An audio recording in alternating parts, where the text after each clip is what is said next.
Welcome to Crafty Beach. This is Julie. Today I have 30 Dollar Tree Christmas DIYs for you from the Crafty Vault. I have traditional Christmas, Christmas vacation DIYs, and even some coastal Christmas DIYs. I hope you enjoy.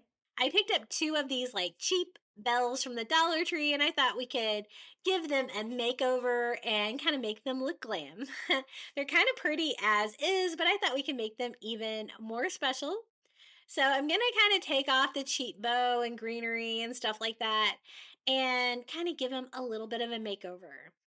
Now, they're already gold, but I'm actually going to go in and spray paint them gold because I kind of wanted them to be the same shade as that little envelope that we just DIY'd. I think it looks just a little bit better. So I'm just going to stick a paintbrush in the end to kind of make a handle. I'm going to go outside with my metallic gold spray paint and just spray the outside of these. And I'll kind of show you, I'll do one at a time so you can kind of see the difference to see why I did it. Completely optional. This is the difference. It's just going to give you a different sheen. I just think it looks a little bit more high end. So I'm going to go ahead and paint both of those, give them a quick dry. And then I was trying to think of something that I could decorate them with. And I have some of these rub-on transfers from the Dollar Tree, and they are gold metallic. And I thought we could do something really fun with this design. Now, I only have one sheet of them, so I'm going to have to be frugal and kind of use the whole thing.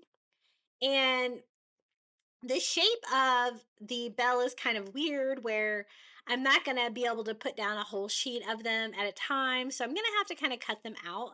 So I just kind of cut like a curvy pattern around the designs in there. So I don't really cut anything off. That way I can kind of cut it down into little pieces that we can use that transfer method and kind of put them wherever we need. And it's going to be nice and flat. And I'm going to use every single one on here. I wasn't able to cover the front and back of both of them, but I was able to cover the front and the sides of both of them, so you can't really tell that the back doesn't have any on there. But it's just a matter of peeling the back off, placing them on. At first I was scraping really hard with like a little scraper, but then I realized how easy it was for this foil to come off. And you can see how glittery these are. They're way more sparkly than I expected, but I kind of liked it. This one I did not cut the same as the other one, so just trimming that one down so it'll fit. And look at that gold sparkle. I think it's really fun and glamorous for Christmas. I'm just going to kind of repeat that pattern all around, just kind of alternating where I place those, just kind of wherever, like I'm doing it upside down, kind of down here on the bottom part of the bell. And we are just going to continue to do that. I realized they were so easy to transfer that I was just using my fingers and like my fingernail to scrape those down. So probably the easiest ones I've ever used. I don't know if it's because they're like the gold foil, but they were really easy to transfer. So I'm just going to keep doing that all the way around. If you've ever done these before and you've done a pattern like this, you know it is a little time intensive, but I think it turns out really cool and it really made these bells like really pop. I love the design instead of just being plain gold bells. I kind of wish I had two sheets of these so I could have done all the way around the backs as well, but I'm just going to use mine for a wall hanging, so I don't think you're going to be able to tell as long as I have them placed correctly. So I'm using like all the corner pieces wherever, and I'm just kind of repeating that pattern all over, kind of like a wallpaper print. And it just really gave like kind of a gold leaf texture all over. It actually turned out a lot cooler than I expected. At first I was like, I don't know if you're really going to be able to see the gold on gold, but you totally can. So this is how they look. I'm just kind of wiping off any of the excess to make sure it's nice and flat. And it has this really cool pattern all over our little bells. Now, I thought they'd make a really nice wall hanging to hang the two together. So they have like little holes punched through here where the greenery was. So I kind of want to cover that up. So I'm just going to take some twine and bring that through and kind of tie that off. I don't really want to cover the center though because I want to be able to hang these up. So I kind of need that part open. and just kind of tie it around. I want to kind of wrap that around to cover all that anyway, and I think the twine will look nice. So I'm just going to kind of do that with rope. I tied this one off, and then I'm going to go ahead and cut that, and then I'm going to cut another piece of twine to feed down through the center. It's not going to have like an actual, what are those things called that rings the bell? I can't remember. If you can remember, leave it in the comments below. It's not going to have one of those, which I think is fine. I don't think it really needs it. And I feed that through knotted on the inside so it'll stay in there. And then I continue that jute rope all the way around, filling in the hole and covering up the plastic sides where it was all kind of cut up before. And we're going to go through and do the same thing on the second bell.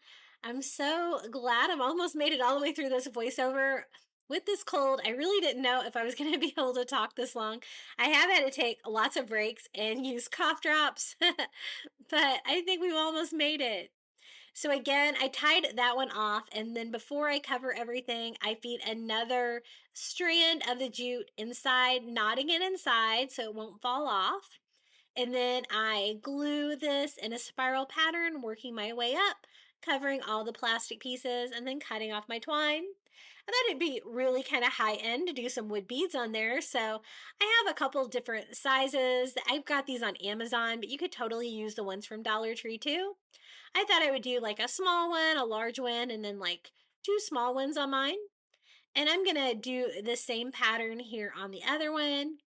It's only going to have like wood beads here at the bottom part, but I think that'll make it look nice. And then I made the twine nice and long so that we can kind of tie them together. So I tied them together right about here. And then I'm going to tie another knot at the top to make a hanger.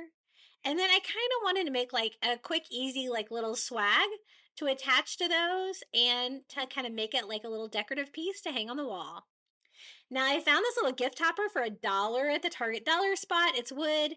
It says Mary in gold, so I thought that would be perfect.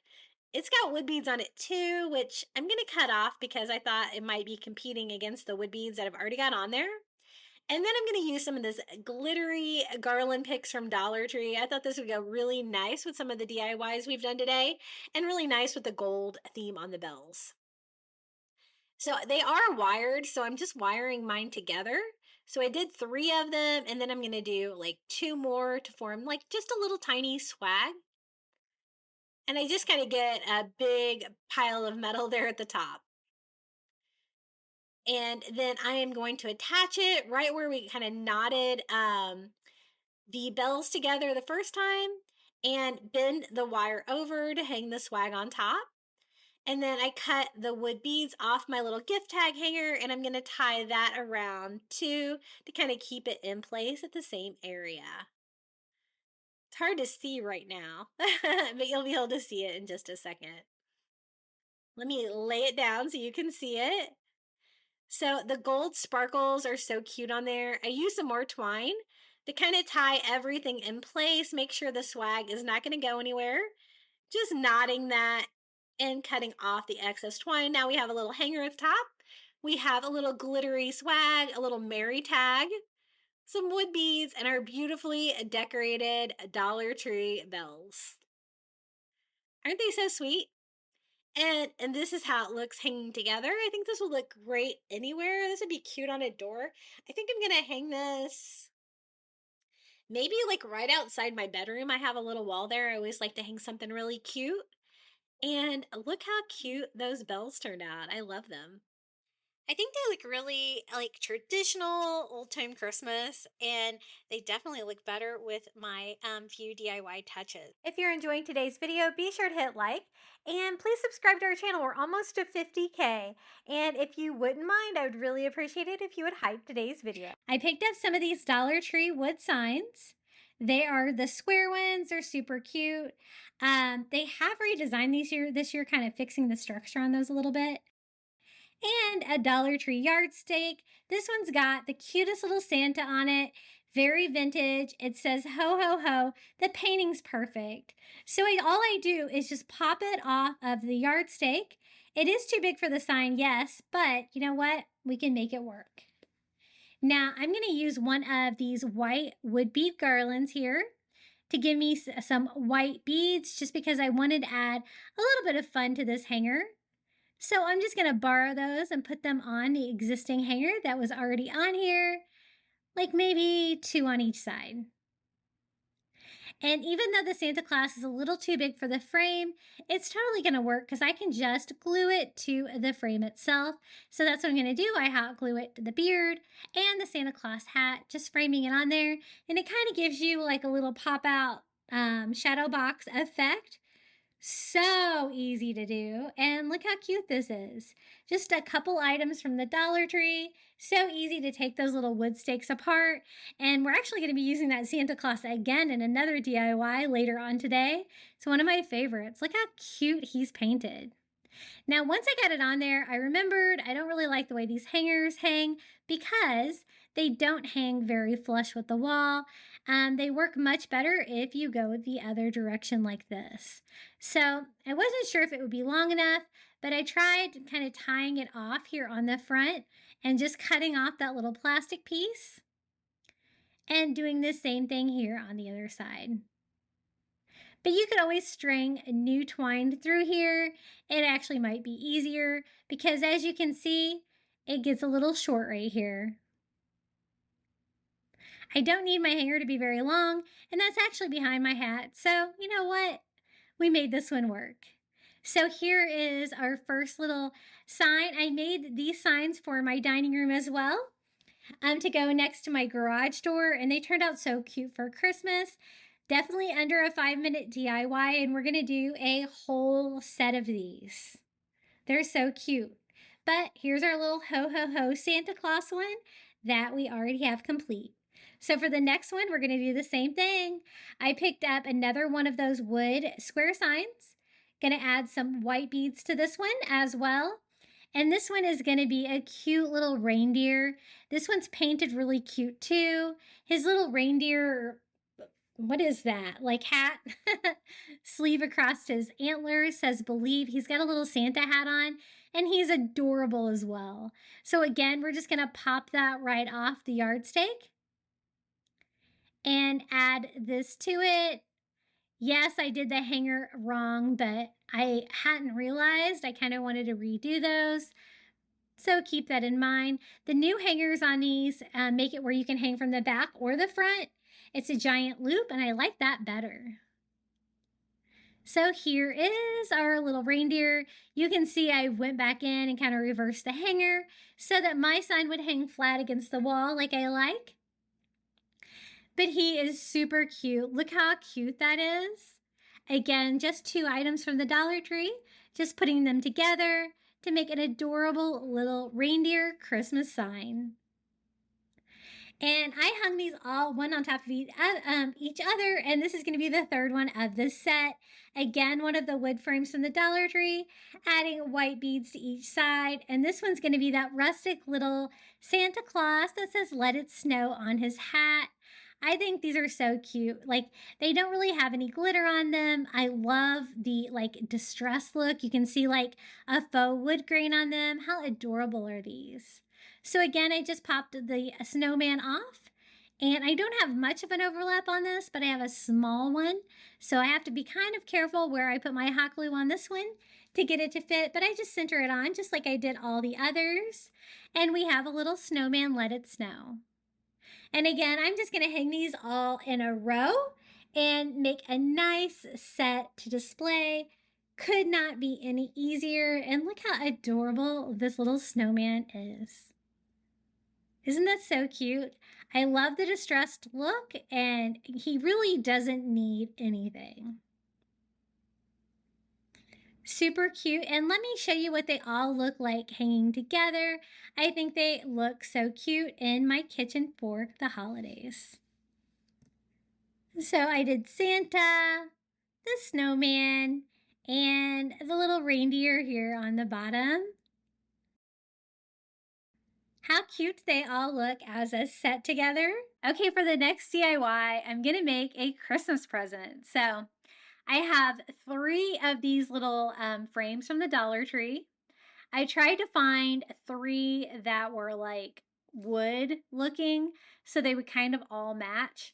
I really wanted 4, but I only had 3. So we're going to make this work because I want to make like a little faux Christmas present out of these if I can. So these have like the little wood bead hangers on them. So that's the first thing I'm going to do is just remove those, get them out of the way. And basically what I'm wanting from these is just the frame so we can make like a little faux gift. Now the tricky part is getting the back out of these. As you can see, some of them have the little staples and some of them don't. And that was when I was like, oh, rats, what am I going to do? we're gonna pull it together and make it work.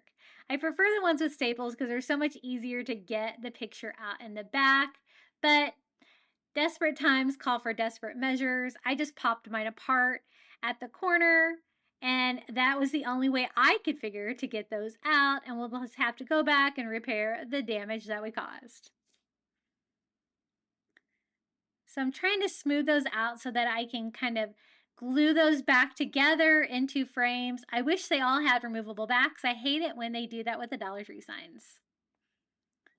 Now this one I'm going to need to cut down because again, I only have 3 frames and I kind of needed 4. So I'm just going to cut the corners off of those pieces, and so I have 4 equal sides. One of mine kind of broke a little bit, but I think we can still make it work. Now for these 2 frames, we do need to repair them. So I'm just going to put hot glue in the corner of each one and reform the little frames that we had before. And then the frame that we took apart into the 4 pieces are going to be the side pieces to make this like a 3D gift. So I'm just making sure I don't have like any staples sticking out or anything. And then these pieces are going to form it out. Like I can do a piece here like that and a piece here like that, and you kind of get the idea. So I'm just going to use hot glue to get these started. Hot gluing this one right to the corner and making sure I kind of keep my flat sides on the same side. I'm also gluing it on this side, and we're going to be kind of forming like an upside down little table here. So I just do the mirror image here on the other side, just attaching those with hot glue as well, until we have one complete side where we can sit the other side on top, forming a gift. So I put hot glue on all 4 ends of those side pieces that we cut down before, and then just gluing this all together. Now, I didn't think it was going to be strong enough just using hot glue. So to make mine stronger, I just use my staple gun, and you can see that I'm just stapling the 2 pieces of wood together. And as you can see, totally necessary because my hot glue was already not holding up just from the construction. But it did get me to a point where I can get started. And but the staples, as you can see, work way better. So we have our structure of our little present now. Now we just need to decorate it and make it look beautiful for Christmas. Now this is a great decoration that you can have out for Christmas decor. You can also put this under your tree. Super cute. I found some of this red velvet ribbon in the Christmas section at Dollar Tree, and we are going to wrap our little gift with that. So I'm going to start right here and just hot glue this right here to the bottom, wrapping the ribbon all the way around and slightly overlapping it here so we can kind of hide the seam here on the bottom by just hot gluing the ribbon to itself. Then we're going to go in the opposite direction here and do the same thing like we're wrapping a gift. Again, just a small amount of overlap here. Not too much, just where I can kind of hot glue it right there up against one of the little posts. And then I'm going to use that same velvet ribbon. Isn't this so pretty? And we're going to make a bow for the top. So I start by doing just the dovetail. So I cut a piece and dovetail each side. And then I'm going to take the rest of my ribbon here and make a bow. So I just kind of fold it into 2 loops like that, just something really easy where I can kind of cinch my bow up here. So it's kind of a faux bow, the fact that it's in different pieces, but I'm just going to tie that all together with some twine. So I take the tail part and my little bow parts here, and I cinch it all together with a piece of twine so I can make a really large, beautiful bow for the top of this. I flip that over and tie that off good with the twine so it's nice and secure, but so you can't really see it too much. And then we just need to attach this to the top of our gift. So this is wired ribbon, so I'm just fluffing it up and then hot gluing it right there to the center on the top of our ribbon, securing it on there. Then to hide the twine in the middle, I was trying to think of something that would be really cute. I thought about the metal ribbon, but then I thought jingle bells would be even cuter, and I found some of these large silver jingle bells at the Dollar Tree, and I think that's going to be just perfect. So I thought we could do 2 little jingle bells. So I just take that same twine and we're going to string the 2 jingle bells, and we can actually just tie that together and attach that to the bow. It's going to kind of cover up where we use twine there to tie it all together. I just hot glued mine on. I thought that was probably the easiest way to secure it for our little gift. And look how adorable it turned out. So I used 3 frames from the Dollar Tree, a little bit of construction, and we have a little faux Christmas present. Now I wanted the red and white theme too, so I still have some more of those white glitter foam snowflake stickers, and I thought they would look so cute to add one of those to each side of the ribbon for that white to pop against the red, and I think that's the perfect final touch for this DIY. So here it is, our little faux Christmas present. If you don't have a staple gun, I would recommend maybe nails, but definitely hot glue is probably not going to be strong enough to keep this together, so keep that in mind when you're building yours. Isn't that so pretty? I think this will look great like around your Christmas tree before you have presents to put under it. A gnome pot. I thought this sounded like a really fun idea, so I got a little metal pot from the Dollar Tree, a tall one, and I got a gnome stocking from the Dollar Tree and a little Dollar Tree tinsel tree and some Dollar Tree garland. We're going to put all of these together and make a really cute gnome flower pot. So the first thing I want to do is just take the little nose and the beard off of the little gnome stocking. They have these every year at Dollar Tree. I love buying these to use for gnomes. I use them year round for gnomes. They work great because you can just peel it off like that. Now I do want to caution you to avoid using heat when you peel them off the stockings because the beard and the stocking will melt if you use your heat gun. So I'm just going to hot glue it. Mine has the twine up here at the top. It doesn't really get in my way. It kind of gives me something to glue to. So I went ahead and glued it down a little bit because this pot is nice and tall. So this entire beard is going to fit. I also kind of tacked down the sides with a little bit of hot glue too. But I left a little bit of space above the beard. Now, this is going to be the gnome hat. It's also going to be a Christmas tree. And so it doesn't matter which one you get. I just picked up a tinsel tree from Dollar Tree. I love just taking these apart and making them my own. So you get this great cage underneath. And so I'm going to clean up all that tinsel mess. My best tip is to get one of those lint rollers from the Dollar Tree to clean those up because my gosh, they're so messy.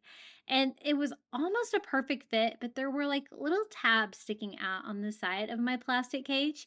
So I just went in with some heavy duty scissors and kind of trimmed those down. And it's going to fit in there. It's going to be snug, but I think it's going to fit in there perfectly for my gnome hat. Now to make it not so tippy, I'm just going to put some Dollar Tree stones in the bottom just to weigh it down. And then we can put it in there. It's not going to stay by itself because it's like such a perfect fit. So I'm going to go in with some hot glue all the way around and just kind of glue it in place and let that hot glue set up. Now, if you had a real Christmas tree or any other kind of Christmas tree that has like the cone shape of this, it would work great for a gnome hat as well. So I just glue that in kind of flush with the top of my flower pot. And we're going to use that Dollar Tree garland to build a Christmas tree.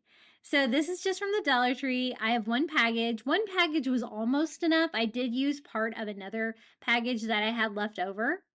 And I just start at the top. It is a wired garland, so super easy. I just kind of pinched it to the very tip of the Christmas tree like this. And let me lay it down so you can kind of see what I'm doing a little bit better. It's hard to see from the top when I have things standing up. And I just simply wind it around. I'm trying to keep it as tight as I can. I don't want you to see any of the plastic cage, but all the little bumps and grooves on the little cage is great for keeping this in place. And I just want to build a little Christmas tree. So it's going to look like there's a little Christmas tree growing out of a pot, and the pot is a gnome. So it's going to look like a gnome plant. Really fun idea. Once I got the tree completely covered, I'm also going to go over the rope part here to do like the brim of the hat for the gnome. So I attach it with a little hot glue to kind of keep it in place here and there. And I kind of wanted to go around twice, and I really only had enough to go around once. And so I do go back and add another one later, but right now I kind of wanted my ends to be in the back. So I just went ahead and hot glued that down and cut off the little piece that was left over. And that part of the gnome is done. All you can kind of fluff it out a little bit, kind of make it look a little bit better. But it definitely gives you like that Christmas tree shape, and it's really easy. Now, since we're doing a Christmas tree and I'm doing traditional theme on this one, I thought Christmas lights would be perfect. So these are the little LED mini lights from Dollar Tree. I just picked up the white light. You could do whatever color you wanted. Couple of AA batteries in there, and this one's going to be ready to go. I was really hoping that this one package would be enough for the tree, and the tree is pretty small, so one package was plenty. So I'm just going to go ahead and string these lights. I'm going to start at the very top. I'm going to turn mine on when I string them so I kind of know, what I'm going to get at the end. And I kind of string it in from the middle there, and then we can wrap it around. So let me try that again. String it in from the middle, and then I'm just going to simply wrap them around. I want to try to keep like the light box like in the back. And we're going to kind of hide it inside the little Christmas tree where it's still accessible. So I just kind of tuck it in a gap between the cage and the garland. But I don't want it to fall in and then not be accessible to be able to turn on and off or to change the batteries. So I just used a little tiny Dollar Tree zip tie and zip tied that to the cage itself. So the little battery pack won't go anywhere, but it did a great job of hiding all tucked away inside of our Christmas tree. And I'm so glad I decided to add lights to this one. I think it made it turn out so cute. Now I wanted to decorate it like a Christmas tree, but again, I really wanted that second row of greenery to go around, and I did have a scrap piece of this, so I just wrap around one more row and kind of wire it to itself and can kind of tuck in the ends back here in the back. And I like that better. It kind of finished it up more. And then we can decorate the tree. These are the little mini Christmas ornaments from the Dollar Tree. I picked up the shiny red. Thought they were very classic Christmas. I also picked up some Christmas ornament hangers at Dollar Tree, and we're just going to simply hang them on. The little mini ornaments do come with like gold ribbon in there, but I thought it would be easier just to use like real little ornament hangers. And it made me smile trying to find my ornament hangers because I knew I bought some and then I couldn't find them. And it reminded me of my mother. When I was little, she would always buy Christmas ornament hangers, and then she'd never be able to find them when we went to decorate the tree. And it was always so funny. Such a thing she always did, and it really brought a smile to my face and gave me a nice Christmas memory of when she was with us. So I'm just going to go ahead and decorate the entire Christmas tree all over, just scattering out my little red ornaments. They hang on there really well. You can just hang them on your garland or on the cage, wherever you can kind of fit them in. And I want to decorate the front, the sides, and the back, just to kind of make it look like a little Christmas tree. I'm not going to do a tree topper because I want to keep that gnome shape. I don't want to take away from that.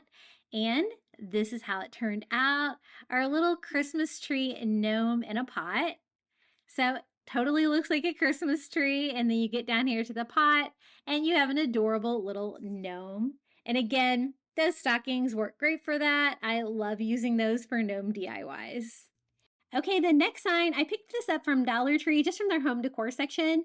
Had 4 houses for 4 letters. I thought we could do something Christmassy with that. Now, it is black letters against like a white background, which I'm going to Mod Podge the little houses. I thought that might show through a thin napkin. And so I am going to have to paint them to cover up or mask that black letter. And we're going to do a really cute little Christmas DIY on these. There's lots of 4-letter words that you could use for Christmas. You could use Noel, you could use snow. What else could you use? Star. There's probably a lot of words. We're gonna do Noel, even though I thought about snow because of those napkins that we're gonna use, but I don't believe in snow here. So we're gonna do Noel. So I'm just painting the front of those, and then I'm also using my little brush from the Dollar Tree and just kind of dabbing the top to make that look like each one of the little house roofs has like a dusting of snow. Just a very light dry brush on the top of that. I tried to avoid getting any paint on the little wood beads that are natural wood in between each one of the houses. But again, I just painted them white, and you could see that you could still see that letter through. So I did have to go over it with several coats before I was able to mask that. I want to make sure that it's completely masked. I don't want any of that coming through interfering with my final design. Now, these are the Dollar Tree wood letters. You get the whole alphabet in one package for $1.25. I'm just going to pick out the letters for Noel. And then we're going to paint them white too, because we're going to make the little houses that red snowflake pattern. So I think white will look really pretty on that, kind of stand out. Just a very simple little Christmas sign. And I thought these signs were really interesting from the Dollar Tree, so I wanted to see if I can make something for Christmas with them. My Dollar Trees are all like a bunch of them have switched to Dollar Tree Plus now. And it's kind of, I don't know where anything is anymore. They've moved everything on me. I was kind of angry at first. And I'm using Dollar Tree Plus a little bit, but the other store that went Plus, I was trying to avoid it because I spend more money there. The $3 and $5 stuff gets me. But this is a Dollar Tree napkin. It's just red with white snowflakes all over. I thought it was really pretty. And I thought this would look really nice on those little houses, make them all the same color and pattern. And it is a 2-ply napkin, so if you're going to Mod Podge, you have to separate the layers to get this to work properly. But I love using napkins. It gives you such a fun texture on top. Kind of crinkly like look.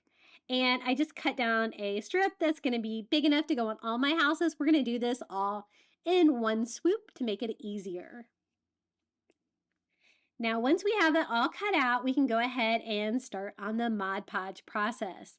Whenever you do Mod Podge in napkins, again, very thin coat. I mean, as thin as you can get it of Mod Podge. And I do that on the front of all of my houses, trying to make sure that I get around all the edges as well. And then I'm just going to lay the napkin right on top. I kind of line my straight edge up with the bottom so I don't have to worry about cutting that off down there. And then just smoothing that out, making sure it's stuck to every single one and giving it a quick dry with my heat gun. I'm not going to Mod Podge on top because I really like that texture of the napkin. And then I just need to cut it down to size. I'm using my little finger sander. I got this at Target. It's really great for small sanding projects like this. The only problem I was having is like where the little wood bead was kind of getting in my way a little bit, but I'll show you here in a second how I fix that. If any of the corners start to come up too, you're going to want to Mod Podge that right back down. You want to make sure that nothing gets ripped. So I went ahead and kind of carved out our first house. And then we're going to do the same thing here with house number 2. And I think it's just easier to do all of it at once instead of cutting down individual pieces for each one. And then I got smart and decided to bring out my razor blade and cut where all the wood beads were because I really can't get the finger sander in that area. And I don't really want any of my napkin to rip off where it shouldn't. But the napkin is so thin, it's so easy to sand. You're going to get a perfect cut covering the front of each one of your houses. Again, avoiding those little wood beads. Now all we have to do is attach our letters. I'm just going to do like a couple of beads of hot glue. I don't want too much hot glue. I don't want it coming out, but just enough to keep the letters on there. They're wood, but they're not very heavy. And we're just going to spell out the word Noel. Super cute and just a fun little idea for these new signs like this. and something, you know, you can take something like this that's not a Christmas decoration and make it into one. Isn't that so cute? So Noel, our little napkin decoupage houses. And here's a little close-up of our Noel sign. I think this would look great in any decor. You know, most of my like living room, I do coastal Christmas, but different areas of my house, I like to do different themes. So we're going to be doing a lot of different themes in today's video, so I can kind of decorate every little nook and cranny of my house. Now, this is an adorable little gift bag that I was able to find at Dollar Tree, and I'm going to show you how easy it is to turn one of their beautiful little gift bags into a Christmas sign. So the first thing I'm doing is just cutting off the front of the bag. That has less fold, so it's going to be the flatter side. And I want to make sure to get the whole image, so I kind of cut it a little longer on the sides and the bottom. Now, it's a pretty large gift bag, but I am able to use my paper cutter, but only for the sides. The bottom's going to be way too wide, but that's okay. That'll save me a little bit of cutting. But, you know, cutting straight lines, not too hard. And we're going to use some Dollar Tree foam board that you see there, the black foam board. And we're just going to make a really quick, easy, lightweight sign that actually looks really cool. So I'm not going to frame it out or anything because I don't want to cut off anything. I don't want to cover anything up like the North Pole or anything like that. We're just going to use the entire front of the bag. So I went ahead and cut it down. This is the little ready board. I can only find black, which is fine. I don't think you're going to be able to see it at all in the final result. And I'm just going to go ahead and lay my gift pack. I have it to size now. And I'm going to use an ink pen and kind of just carve like a little line into the foam board so I'll know exactly where to cut. And this makes it way easier when I go in with my razor blade because my razor blade knows exactly where to go. Now you're going to want to make it slightly smaller than your gift bag so it doesn't stick out on the sides or anything like that. So keep that in mind when you're lining it up. Now the trick to cutting these foam boards and not getting like a really raggedy cut is to lay your blade down as flat as you can. So I have my hand as close to the mat as I can, so my blade gives a really smooth cut on the foam board. And that, since I started doing it that way, they cut so much nicer. So I'm going to go ahead and measure this to make sure it's the right size. It looks pretty good. I was wondering what to do with the fold part here at the top. You could leave it. I just noticed there was a piece of cardboard in there, so I just went ahead and popped it out, but it's no big deal if yours doesn't open as easily as mine did. I just removed the cardboard, and then I thought, well, I might as well just cut this off too, just to get it out of the way. It's going to make it Mod Podge to the foam board smoother. So that looks good. Now the secret to Mod Podging this on is you're going to want to cover every surface of your foam board, but you're going to want a very thin coat. Depending on the bag, some of them like to wrinkle a little bit. This one was pretty good. I just made sure to get it everywhere, but again, just a thin coat, so don't go too crazy with the Mod Podge. Once I have it all covered, I'm going to go ahead and line this up. You have a little bit of time to move it from side to side if you need to, and then just smooth it out, trying to get out any air bubbles that I can. I mean, if you do get a few, they will probably kind of disappear on their own within a couple of days, hopefully. And we have it on there. Now you'll notice that I have like the original holes on there for the bag. And I left those on purpose because I thought we could actually make them into hanger holes for the sign, right? So I like to kind of have a finished surface on mine. It kind of gives it more of a canvas texture. So I'm just using Mod Podge, another thin coat on top, and just going side to side, trying to keep that as smooth as possible. I'm going to go in and give that a quick dry. I have to be a little bit careful using heat on a foam board. It does like to melt if you get too close with it, but I've got it pretty good and dry. I do have like a bubble here and there, but again, I think they'll go away on their own. I just use a Cricut weeder and I'm just poking through the foam board right where the holes were for the sign. And you know what? We might as well just use the hanger. It's red rope and I don't really have any other red rope to make a hanger, so I just fed it in from the back and replaced the little plastic hanger with a knot to make it look a little bit better. And I'm going to go ahead and do the same thing here on the other side, and it's plenty long enough to serve that purpose. And we had it, so we might as well use it. But look how cute this turned out. If you wanted to, you could even like cut with your blade on the different pieces of wood to make it look more textured if you wanted to. But I thought it looked pretty cute on its own. I love their gift bags. Sometimes they get some really great things at the Dollar Tree in the gift bags, and great artists. So this is it, my little North Pole Reindeer Games Christmas sign. I actually have one of these little autumn envelopes. They seem to have these for every season if you have one laying around. And then I also designed a printable, which I will include for you. And I'm going to use another one of those Dollar Tree square signs. They're my favorite. And I thought we could do a really fun, like, letters to Santa theme with one of these little envelope signs. So if you've got one of these laying around, I think they come out, well, Valentine's Day. I don't know if they come out for Christmas.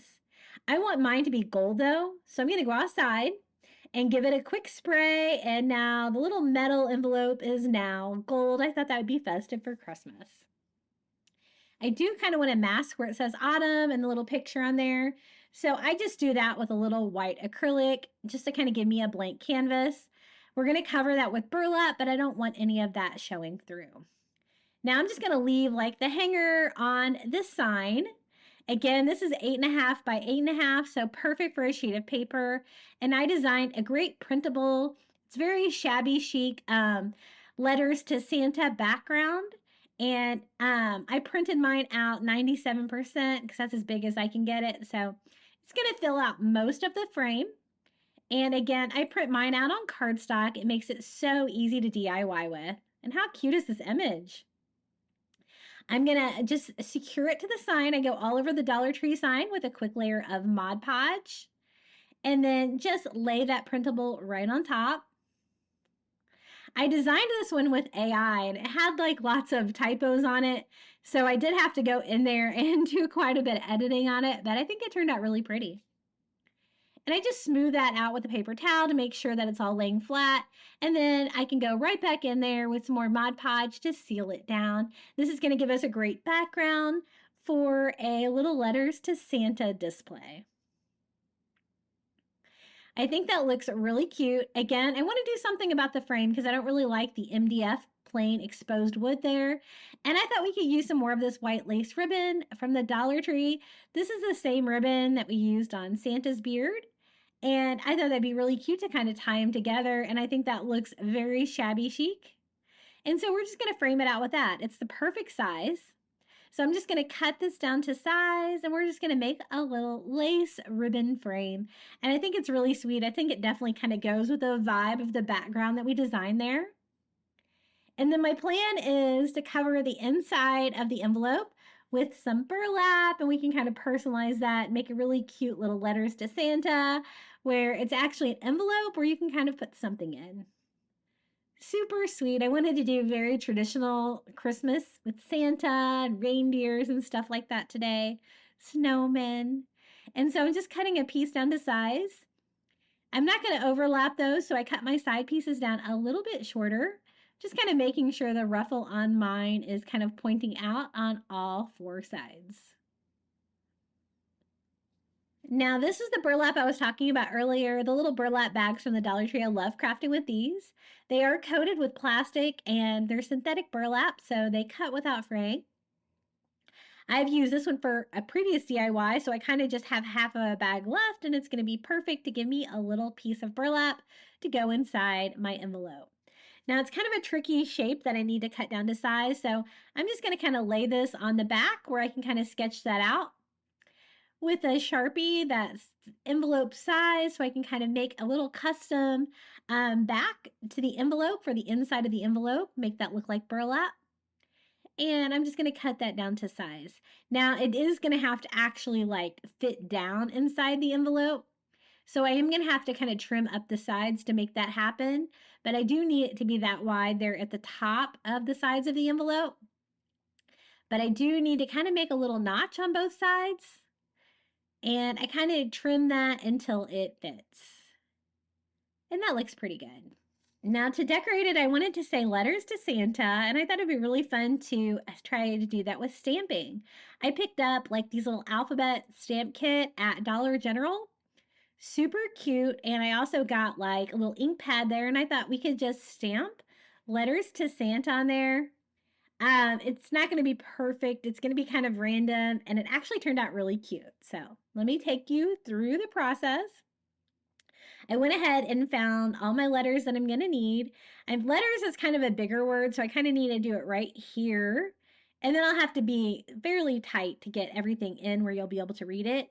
I always like to kind of start in the center. I probably didn't push that one down quite hard enough just to kind of center my letters. And then I can just go and spell out the word letters. I kind of did a really bad job on that one. And I was wondering, since I was quick, if I took a baby wipe, if I could kind of wipe it off. And I can, but I did get a little bit of bleeding from that. I tried to redo it. We are going to cover that in glitter a little bit later, so it does kind of help hide that mistake. But again, it's not supposed to look perfect. I thought it would kind of give the look of like a typewriter print or something like that for a letter to Santa. So we have letters. So now our second row is just going to be short. It's just going to be 2. So I'm going to kind of center that around our center T letter there for letters. And then Santa, again, we're going to start in the middle with N. And these 2 words are skinny enough that I think you're going to be able to read them just fine inside the envelope. So I just spell that all out. And stamping is really fun. It's not something that I am practiced at all, as you can tell. But I think it's kind of fun and whimsical. So now it's just a matter of attaching that inside the envelope to give a new back. Very cute. I definitely think the burlap goes well with the shabby chic, and so does the stamping. And I'm going to use Mod Podge. I think that's going to be the best way to attach it. Even though that has a plastic coating on the back, it seems to Mod Podge well. You just have to kind of give it a little bit of time to dry. So I just put a layer of Mod Podge and kind of slide this down into my envelope right into place. So if you have one of those envelope signs, you can totally make it into a Santa DIY. Again, I don't know. I don't think I've seen these for Christmas. They may have had them. I'm not sure. And then I'm just going to I think I'm going to kind of center it here. I thought about making it at the bottom, but then I kind of decided I kind of wanted it centered. And I'm going to attach my little metal envelope with hot glue. I just kind of go all over, kind of centering that on my sign and gluing it on there. So fun. Now I thought it needed something there at the top to kind of cover up the hole in that hanger and a little decoration. And I thought these little glitter stickers from Dollar Tree would be perfect. They have a reindeer, so that's totally going to go with their little letters to Santa theme. And it's gold and sparkly and so pretty. And it kind of inspired me to glitter the burlap there. And that's what I did, but I forgot to hit record again. But this is what I did. I just sprayed it with some multi-purpose spray glue, and I used some gold glitter that I picked up at Walmart and went all over. I probably should have done that before I put it all together, but I was able to do it pretty good. And I love the shimmer to the burlap now. I think it looks so pretty. And it kind of hid that area where I kind of like messed up my stamping a little bit. But I love the gold shimmer. It definitely goes well with the gold metallic envelope. See how it shimmers? And it goes nicely with that little reindeer as well. Super cute and sweet little letters to Santa DIY. The pictures don't show the glitter as well as the video did, so I'm glad that I showed you that too. But I think it's so cute, and I love that background. So cute, and I will be sure to include that printable. I'll include a link to my Google Drive. Okay, the next DIY, I found this Believe sign at Dollar Tree just in their home decor. It wasn't even Christmas, but I thought it would be perfect for Christmas. It's wood with white Believe on there, and I wanted to paint it red, but I was afraid that if I painted the letters red, I would get it all over the wood back, so I'm just going to leave it. And then I got a Christmas ornament at Dollar Spot for only $1, and I just picked up a little wood Santa hat. I thought that would be so cute on here. Any way you can add a Santa hat, I kind of wanted to make it a little Santa sign. And I thought we could make like one of the letters look like a Santa hat. The B's nice and big, so I think that's where we're gonna put it. And so simple to do. All I'm gonna do is hot glue that letter there, right where it's going to sit, and just glue the ornament to the top. Isn't that ornament so cute? And I think it's perfect with a little believe sign, and you can't get much easier than that for a DIY, right? Again, I did want to paint the believe red, but I knew I wasn't going to be able to do that neatly. So we're going to leave it white, and I think it looks really cute white too. And again, it was just from their home decor aisle. I found this little believe sign, but I thought it was perfect for Christmas. And really, who doesn't want to believe in Santa Claus? We have big plans for Christmas this year. My husband and my son and I are actually taking a Caribbean cruise to some destinations we've never been before. So, really looking forward to that. Now let's switch it up and do some bling. Some of you guys like some gold, some glitter, some sparkle. And they had these great glitter jumping deer signs at the Dollar Tree that are really large that I thought would make a really big, cute decoration. I got the gold glitter one. I thought that was so pretty. And then I also found this frame at the Dollar Tree. I've never seen this before, but it's like a gold metal ring with a frame inside and a base. And I thought that would make the perfect stand to make it look like the deer is jumping. And I can actually use the frame too. It's there, so I kind of have to do something with it, right? So I'm just going to go ahead and peel off the tape here, remove the picture that's inside. And I did design a free printable that I will be sure to include in the description below this video. Just trying to loosen the tabs there on the sides to make it large enough. I printed the printable out on photo paper to make it super sparkly or, you know, shiny like the rest of the project, not the matte finish of cardstock. So I just printed it out on a 5x7, but I designed it 4x4, which is what this frame was. And I'm just going to cut that down. It just says Merry Christmas, Happy New Year.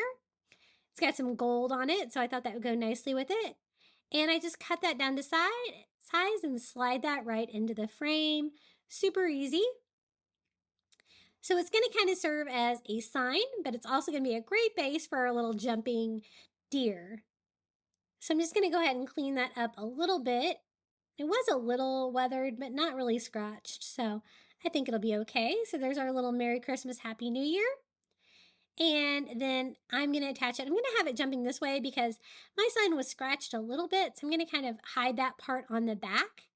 And I was worried that this was going to be need more than hot glue, but it actually turned out really well. The little deer is pretty lightweight. It's just thin cardboard covered in glitter. I just propped it up with a little ink pad that I had there, and I'm just going to glue it to the little hoof of the deer and like its body just to give it another contact point. And I was really kind of impressed that it's so lightweight that it still stands up perfectly. The base works really well. Then I thought it'd be really cute to add some more little fun touches to it. And I have some of the gold jingle bells from Dollar Tree. And I thought we could decorate the little antlers of this little glitter deer and make him even cuter. So I'm just going to do a little dot of hot glue. They have these little little round parts on the end of each one of his antlers, which is the perfect size for these little jingle bells. And it's just going to give him another little fun touch. But again, this DIY, so easy. And I will include the printable down below if you're lucky enough to find that same frame. I've never seen that before. I thought it was really pretty. So each antler has a little jingle bell. I thought about doing something around its neck, but I kind of like the simplicity of that gold glitter deer. He's so sparkly and pretty. And this is how he turned out. And he's actually pretty large too. I'm not sure how well this would hold up outside, but it is large enough to go outside. I'm definitely going to keep mine inside the house though. And this is how it turned out. So that frame did a great job of anchoring it. And I didn't really have to construct anything to make it stand, so I kind of liked that. And I always think that you can see the glitter better with video. And so here is the glitter cam. Now this is why I try to avoid Dollar Tree Plus, because I get items like this for $5. But it's super cute. It's a white triangular Christmas tree. It's got burlap back. It says, "Have yourself a merry little Christmas." And I'm just peeling off that pesky sticker there on the bottom. But we're actually going to switch up themes here. Now we're going to go like kind of a more farmhouse, red and black buffalo check theme. And I know a lot of you guys love that theme and have asked for it. So that's why I wanted to give you guys some DIYs. And then I thought I would replace the little Mary on mine with one of their little wood signs that has the little deer head on there. I thought we could give it that farmhouse vibe on that. So I'm just going to paint that with a little makeup sponge and some red paint. Otherwise, I mean, everything's kind of already done on there. I guess that's what you're paying $5 for, right? My original plan when I bought that was I was going to make it a coastal Christmas tree, but I kind of have enough coastal Christmas decorations, so I thought we would kind of modify it in this theme instead. Now, used to Dollar Tree, I expected this part to be paper or cardboard, but it was actually metal. I was kind of surprised by that. So I'm just going to pop off the word Mary. It was attached to it with just a few staples. So I'm just going to go ahead and remove those two with a pair of pliers, and then we can attach our Mary. Now, I kind of wanted to be bumped out like the Mary word was, and the little bump out was attached to that, so I kind of have to replace it with something else. So I decided to use some of this. I have some of this really thin foam tape that I got at the Dollar Tree, and so I'm just going to cut out a couple strips of that. It wasn't quite thick enough to bump it out, so I am going to double it up, and that made it thick enough to kind of give it that 3D effect. And it's also going to serve the other purpose of attaching it to the burlap sign. So I kind of stuck them to each other and then peeled off the back, and we're going to stick that to the burlap right like that. It just gave a nice pop of color to this sign that really didn't have any color at all. And I'm making sure I don't really want to overlap the words above it and below it too much, so I did rearrange mine there a little bit, but the Christmas word, I like it. It can stay put. I'm just trying to arrange it so it pops out a little bit more. Then for the tree topper, I picked up this little tree topper at Dollar Tree with that red and black buffalo check that you guys love so much. And it's just a matter of popping off this little tree topper holder. I don't really need that. It's in my way. So I use a little bit of heat, and it's just attached with hot glue. It pops right off. Now there is like a little plastic tab that's still there though, so we will have to get rid of that because it's kind of in the way. But I think this tree definitely needs a tree topper to give it a little bit more character. So I'm just going to kind of peel off any hot glue that might be hot there, and then just use some heavy duty scissors, and we're just going to cut through that little plastic tab there until we can just pop that off. Trying not to damage my fabric at all. And it's kind of still kind of a hard part to attach, so I thought I would cut a little slit if I could in the fabric and plastic, just so I can kind of shove the tip of the tree in there a little bit more. It's going to give me a little bit more contact space when I go to glue it on. And my tree wants to lay all the way down, so I am going to have to prop it up a little bit to get my hot glue to dry. But I put a little hot glue there in between my tree topper and that beautiful wood frame for the tree, and trying to hold it up so it kind of stays put. And then I decided to also reinforce it on the back a little bit, but I decided I needed to kind of prop it up to make it lay all level before I do that. So I add a little bit more hot glue there just to strengthen it and make sure none of that hot glue like kind of leaks down on the front of the tree topper where it shouldn't be. But I was actually impressed with how well this kind of stayed put.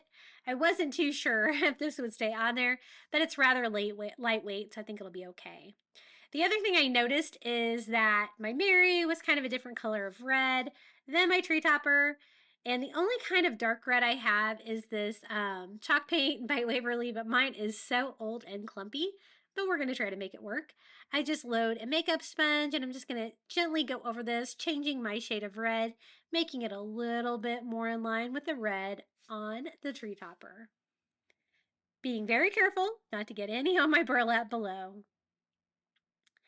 And I had to prop that up too, so that my tree topper still has a little bit more time to dry, but it is firmly in place now. And we have a Have Yourself a Merry Little Christmas tree DIY. Very cute little frame. just a couple of additions with items from the Dollar Tree to give it that red and black buffalo check pattern with the little cute little red deer on there.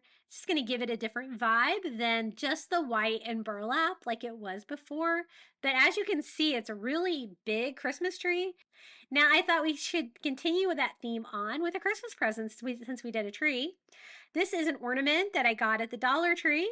And the greenery on top is cute, but I thought it would look cuter with a bow. So I'm carefully trying to remove the greenery from the top. It is kind of like wired in there, but it's also like hot glued on. So I did have to melt the hot glue a little bit to get it to move, but I'm trying not to destroy the burlap ribbon or the red and black buffalo check fabric that was used to wrap the present. So cute. And it's easier than doing that yourself. Now I wanted to replace it with a bow, and this was the only bow that I had that I thought would work. It is one of the little red velvet bows from the Dollar Tree, but I don't really need the tails on there. So I'm gonna have to do a little chopping of the tails here. I'm just gonna trim those off. And then it did kind of open my bow up, so I'm just gonna hot glue that back down. I just kind of want the bow loops there. And the color is really nice, that red velvet. And we can just attach that to the top of our present for another super easy Christmas DIY. I was trying to decide if I wanted it like straight or if I wanted it diagonal, and I decided I liked it better diagonal. So I'm just gonna put a little bit of hot glue on there and glue my bow into place. And now we have a little fake Christmas present that's gonna look great displayed with the Christmas trees that we are gonna DIY with this red and black buffalo check. But I thought the burlap ribbon looked really cute on there. It's definitely that like lumberjack vibe, but very cute for Christmas. And I always enjoy adding a little red and black buffalo check to a corner of my house for Christmas. And I think this will be perfect. It's super cute. I was actually going to wrap a present like this. Then I remembered that I picked up this Christmas ornament and I'm like, that would be perfect. It's actually pretty large too. And this is how it looks with my little red velvet bow right on top. Now, the next DIY, I thought we could make a giant Christmas gnome like wreath for my door. So I picked up this little Santa hat from the Dollar Tree. That's another one of the tinsel ones, right? I just removed whatever decor is on there. I just wanted this great cage. I thought this would make a great gnome hat. There's many options for like hats shaped similarly to this from the Dollar Tree that you could probably get about the same effect. But basically, I just have to go in and cut off all the annoying tinsel again. And I want to do like the Christmas tree version of the Santa hat again, but this time I want to make it into a giant like Santa gnome wreath for my door. So we're going to use the Garland from the Dollar Tree again. That's a great value for $1.25. And I didn't really like the look of the little pins sticking out. I thought they were going to get in the way. So I just went in and trimmed those off. And for this one, we're going to use the Dollar Tree mop head for the beard. This was another option that I was saying you could do for the other one. And I had wanted to try like some different methods. We have lots of different kinds of gnome beards in this video today. Now, the way these are put together, they're put in with plastic, but you can kind of pull them out. So once you get like some of it loose, it's pretty easy. You can just go through, pull it all out and get the entire fiber out. You don't have to cut anything or anything like that. Just a matter of pulling it all out. And I thought we could do maybe a couple layers of the mop head to do a nice full beard on our little Santa gnome. So this is how I did it. I just fed it in from the bottom, simply tied it into a knot, making it come down like that. And I'm going to repeat that all the way across to make a beard. So I just tie it, kind of trying to scooch it over as close as I can to make it super tight.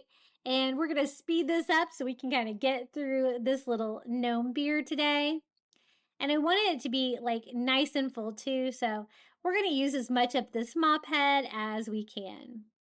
And when you tie it like this in half, like half of the mop head's definitely long enough for a gnome beard this size. And so I told you I wanted it to be thick, and I still had some of the mop head left. So I decided to do some of the beard here on the second row of this wreath form too, just to kind of make the beard a little bit fuller. So I'm going to do the same thing. All I'm doing is simply tying it around. And as you can see, I'm only tying it once. It does not take much. You don't need to double tie it. Then I just decided to see exactly how much the mop head I had left, so I could kind of see how many I could do in each row. It's not as tight as it was on the first row, but it did provide a nice extra layer of fluff to our gnome beard. This is the hanger that was already on there. I'm just going to go ahead and remove that so that we can make our gnome hat, which is also going to be a Christmas tree again. So basically, it's kind of the same technique that we used before. Using this, winding it around to make a Christmas tree. I just start at the very tip, bending it around on top of itself to kind of cinch it in there. And we're just going to go around and around the little gnome hat and make a really cute little Christmas tree, which we're also going to decorate. I kind of wanted to do like a vintage classic Christmas vibe on this wreath, and I love how it turned out. So that's how far one package of the Garland will get you. You're definitely going to need more than one package for this one because the hat is nice and big if you find the same tinsel hat that I did. And we're just going to keep winding that around until we kind of cover up the beard part here, and we can secure that to the back, just winding the wire up around itself. No glue or anything required for that part. Then I wanted like a brim to the hat, something a little different than just the greenery. So I decided to use some of this lovely like red velvet ribbon from the Dollar Tree.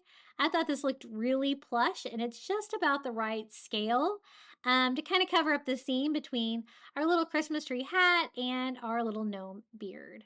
I'm going to have mine go all the way around just like that. And I can kind of hot glue the ribbon to itself on the back here. To form that, I also glue it to the structure itself to try to keep everything secure. And I just want all of the cage to be covered. So this is just kind of hiding where it comes together, but it made a really cute part of the little Santa Claus hat for our gnome. I do secure it with a little bit of hot glue inside the ribbon as well to make sure it doesn't kind of bow out. And then we're going to use those little gold Christmas ornaments from the Dollar Tree to make a perfect little gnome nose too. Super shiny and retro looking. I just put a little hot glue on the tip and part of the ornament so I can glue it underneath the brim of the hat like that, so it will peek out just like a little gnome nose. I also hot glue it to the mop head just a little bit to keep it in place. Now, I told you I want to do that classic vibe, and I found these great LED lights at the Dollar Tree. They're like the big multicolored lights, so I thought they looked really fun and retro. So again, it's just a matter of popping some AA batteries in here and testing these out, making sure they work, of course. And then we can string these. I really want like most of the light to be like on the front of the tree because there's not a lot, and I think they're so cool. And this looks so fun on my Christmas door for Christmas. Really got a kick out of this one. So I'm going to start up here at the very top of our Christmas tree, and I thought maybe we could kind of string them back and forth. I just needed to find a way to attach them, and I decided to use those little tiny zip ties from the hardware section at Dollar Tree, and we can zip tie that to the plastic structure to kind of keep that in place. I think that's going to be a little bit more secure than hot glue, and it won't really damage the light at all. Then I kind of go to one side and I zip tie it over there to make it look like it's strung across the tree. And again, I don't want to waste any lights on the back of it where you're not going to be able to see it. So I'm just going side to side like that so you can see all of them. So I zip tie to the left side as well and trying to space them out kind of evenly if I can. And we have a room for one more row. I'm also going to secure that with a zip tie. And we do have to hide the little battery pack in the back. I tucked mine in the brim of the hat so I could still turn it on and off, and I could get to the batteries. This is how it's looking so far. I think it's super cute, and I am loving the vintage vibe. I thought about using these little red ornaments from the Dollar Tree to decorate it, but I really wanted something a little bit more retro. So I decided to go through my Christmas stash and I found these at the Target dollar spot. They're very classic retro looking, like little miniature Christmas ornaments. And I thought, you know what? Those would be perfect. I didn't end up using all of them, but I used a lot of them and I think they're so pretty. Look at these. You can't get much more vintage Christmas than this. So I'm just going to kind of pick out which ones I think are going to look good and kind of space those out on the Christmas tree where I think they're going to look nice. I love the little gingerbread man, adorable. And I want them all to be super colorful too. Now these came with like little strings. I thought that'd probably be the easiest way to hang them on. And so I'm just gonna string them and tie them onto the garland itself. So this will be nice and secure. I can hang this on my front door. It can be outside. Actually held up really well to the elements last year. And we have candy, we have little Santas, super cute. And I'm glad I decided to do like the actual items instead of the bulbs for ornaments. I think it really set the stage for this little Christmas tree gnome. So whimsical and fun, and a really easy project to do. You could get just about anybody involved in a DIY like this with you. So that looks pretty good. I wanted to make a tree topper though. I wanted to go all out, and so I decided to make one. So I'm going to use one of the little galvanized metal stars that I got at Dollar Tree. And then I picked out some bling here and I thought we could kind of put it all together and make a little custom tree topper. It's not going to be lit up, but we can kind of make it look like it's lit up with these little red gemstones from the Dollar Tree. And I am just going to basically line those out. They're on a string of glue like that. So, you know, you can kind of make them go whatever way you want. You can shorten them as needed. I just wanted to frame out the entire star and those to kind of look like Christmas lights. And then these are some of the wood stickers from Dollar Tree, and they had a gold glitter star that I thought would be perfect for the middle. I just attach it with hot glue, and now we have the perfect size little tree topper for our little Christmas tree gnome. It's just a matter of attaching this to the very tip of the tree, and the hat is kind of like over to the side a little bit, which is kind of whimsical and fun for a Christmas tree anyway. So I kind of want to go with that and hot glue this on the very tip where it's kind of going off to the side. And I simply attach that with hot glue. Now we need to make a hanger for this so we can hang this on the front door. So I just string some twine in the very top of the cage from that used to be a little tinsel Christmas hat. Now it is a really adorable little Christmas tree gnome with a big fluffy mop head beard. So whimsical and cute. And how cute are those Dollar Tree ornaments? Now for the beard, I wanted it to be even fuller. So I decided to do the extra work of untying all of the mop heads into individual strings. So it's going to be super fluffy and full. But you know what? This step's totally optional. It's however you want your beard to be. This one, I just wanted it really lots of stringy. So that's what I'm going to do. So we are going to speed this up. Super sonic speed here to get through this entire beard. And I'm glad I did it because as you can see how much fuller the beard looks once you untie it versus just the mop fibers. And it also gives you that curly appearance that the rope had earlier from being unwound, when before the mop heads just hang really straight. And this is the final step of this little wreath DIY. It's a nice big piece. It fits my front door nicely, fills up a lot of area. It lights up for Christmas. It could not be a more a Santa Claus with that big fluffy beard and so many fun details. This is how it looks hanging on my door, all lit up for Christmas. And whenever I can make a Christmas decoration light up, I'm always going to go for it. I love Christmas lights for the holidays. Look how full the beard turned out. So definitely worth, I think, unwinding it all. But this is how it looks from a distance. Okay, next DIY. I picked up this cute little burlap Christmas tree at the Target dollar spot. It was only $3 and it's actually pretty cute and nice size. And the bottom's covered in burlap. And I think it looks pretty nice. It's pretty full for what it is. The burlap was a little bit frayed all over. So I'm just going to go in with my scissors and give it a quick trim. We have several of the buffalo check DIYs, and then we're going to switch it up again to another Christmas theme just for some variety. So I got it trimmed up, and my branches look great. I found these little ornaments, mini ornaments at the Dollar Tree that have like the red and black buffalo check on them, a little greenery, some berries, super cute, and I thought 4 would be plenty.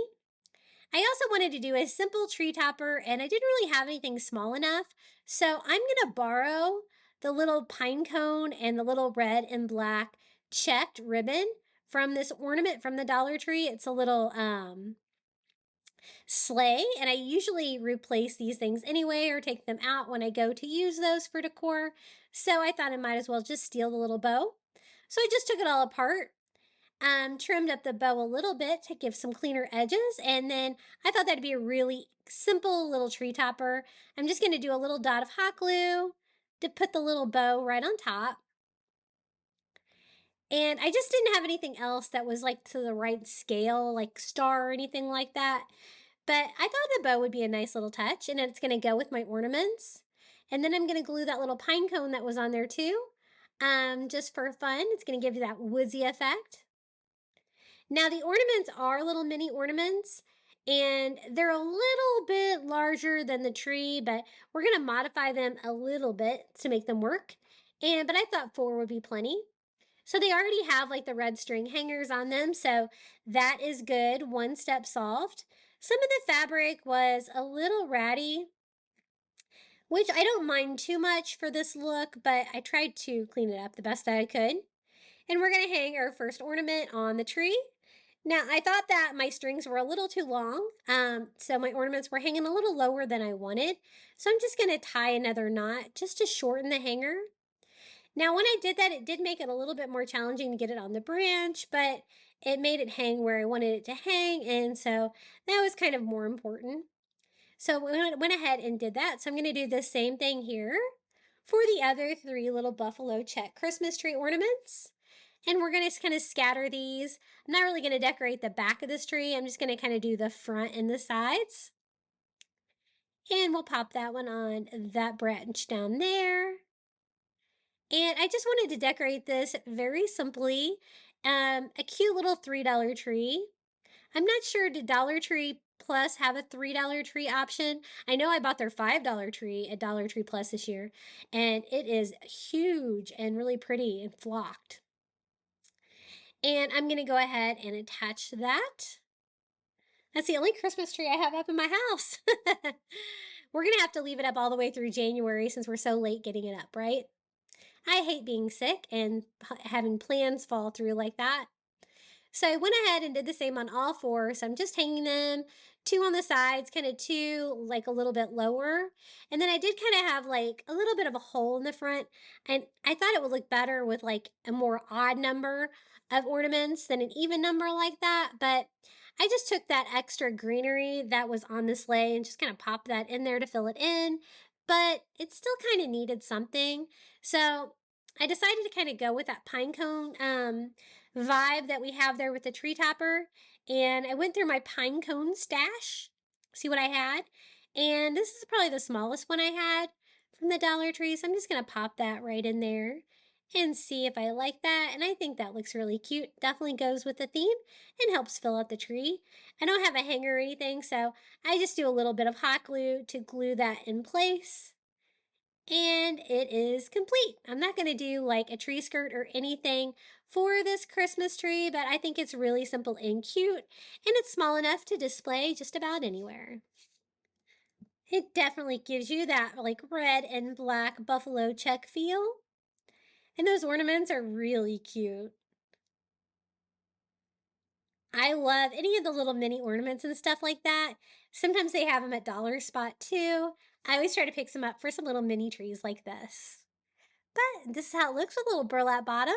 Now check out these great water bottles that I found at Target Dollar Spot today. I couldn't believe it. I haven't seen these at all. They were $3 a piece for these water bottles, and I had to buy two because I thought these would make the cutest little vases for Christmas. I think they're just adorable. So I'm just gonna pop off the lids and pop out the straws. I kind of want my boots to have cuffs on them like that, but there's really no way to fill it in with flowers with those, so I'm going to have to kind of replace that with something on my own.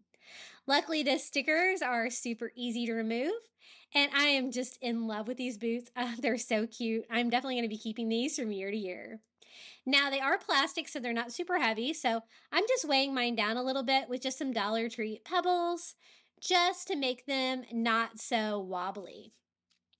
Now, this is what we're going to fill it with, mistletoe. I picked up 3 of these little mistletoe arrangements from Dollar Tree.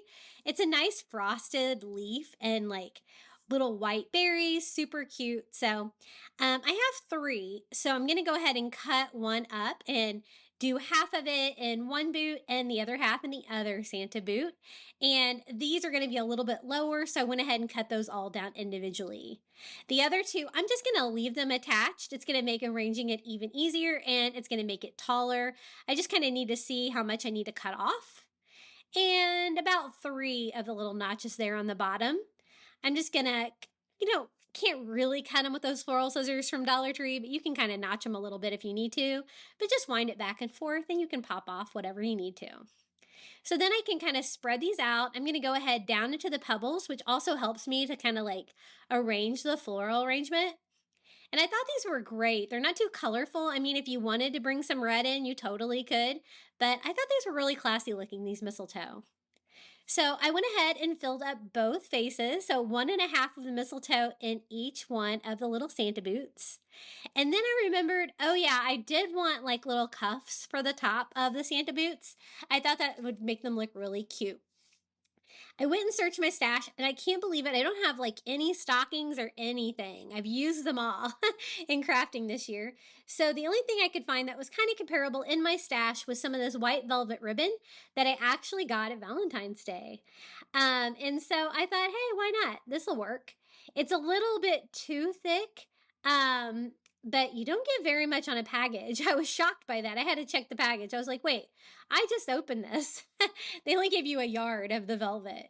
So I'm going to cut down 2 of the pieces, big enough to go all the way around the boot. And since it's thicker than the lid, I'm going to kind of use that for reference to cut it down a little bit, just to make it skinnier. I don't want to cover up the entire black boot. I just want like a little cuff to the top of the boot like Santa's boot has. So I'm going to cut that down to size, try to get that line as straight as I can, and then use that for reference to cut down my second one. I love this DIY. I can't wait to display this. You know, your girl still has not decorated for Christmas. Can you believe that with all the DIYs I have? You know, my husband was sick on Thanksgiving. He gave it to me and my son, and I was sick forever.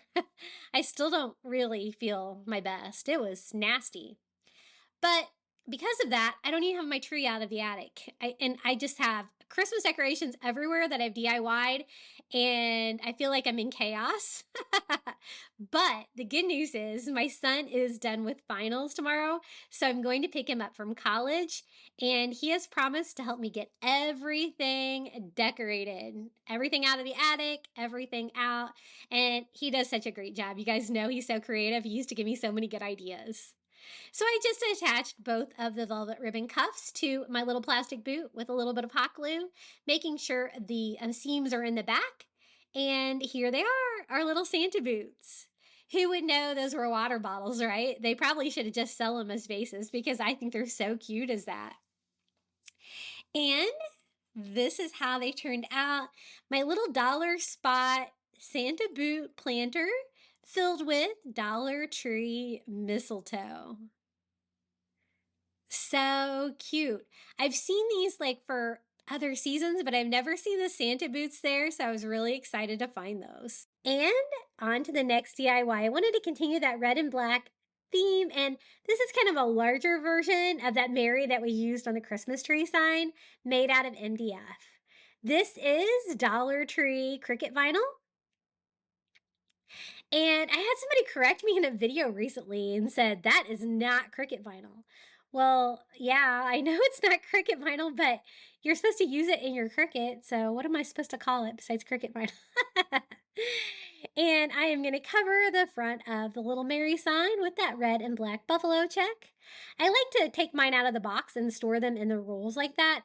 I find it easier to find the patterns and colors like that when I go to cover something with it. Now I cut down a strip of this. I want to cover all of the front of the Mary word with the red and black buffalo check. And I decided the easiest way to do that would be to use a pair of scissors and trace around. Now, I don't know if that was the right decision because even though this project's super easy, I'm just sticking vinyl onto the front of the sign. It did take me a lot longer than I thought it would. And so maybe my technique is not great. So if you have used this to cover something like this before and you have a better method, be sure to share in the comments below. I'm all ears. I love learning from you guys. But I thought this would be the best option. And it was just really hard to get my pen in certain areas. So I had to kind of guess on some areas when I was cutting it out. And I wanted to make sure that I didn't have like too much of the plastic overhanging the edges. So it just involved a lot of sanding and trimming and cutting that I was like, oh, I don't know if this was the easiest way to do this. So if you've done it a better way or you've seen somebody else do it a better way, be sure to help me out. So I just go through with my scissors and I'm just going to cut down everything. I'm trying to cut on the inside of the lines to make it shorter since the pen kind of is the outline, right? So I'm trying to cut all of the pen parts off and just kind of taking my time. This vinyl from the Dollar Tree is not super thick. The pattern's really cute though. I thought that would be the easiest way for me to get red and black buffalo check on there. And it's probably easier to cut than if you had fabric or something like that. But I love that little deer design for the Y and Mary. I think that's so cute. And I thought it would look really cute with the other DIYs that we just did. The only other option I was thinking is that I almost put the whole strip of vinyl on the front, kind of like what we did with the decoupage houses earlier.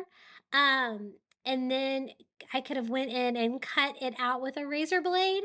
I'm thinking that might be a better method. Especially like cutting these inside parts of the letters, you kind of have to fold it and cut it to kind of get in there, which is a little tricky to do, but I went ahead and cut everything down to size. This E like cutout area was kind of a little bit crazy, but I'm just gonna speed this way up. It just took me a lot of extra time to cut it out and to sand it and trim it than I really expected. It is a hanging sign, but I'm going to kind of make mine a standalone sign. These do stand up on their own. And I decided the best way to attach it would probably be like one letter at a time. So I'm going to start with the M and try to line it up here the best that I can and try to get it smooth with as little bubbles or creases as I can and trying to get it lined up just perfectly. And smooth that out. And then I'm just going to kind of go one letter at a time, adding that on there, and I did pretty good. And then I was like, I am having like some overlap, so I'm trying to get it on there the best that I can. I did have a few places where I did have some wrinkles which really couldn't be avoided, but we're gonna make it work. So I put it on there. I tried to smooth it out a little bit with one of those little Cricut scrapers to get it a little bit flatter. And I was a little worried at first, but it actually turned out really cute. So the finger sander is great for small spaces. The only problem is that some of these spaces were just too small. So I was trying to like switch to a razor blade and kind of cut those all down. So I gave a lot of the top there and in between the letters a good sanding, trimming it down, just these little tiny pieces of vinyl that I had a little bit too much on, just trying to get really clean edges.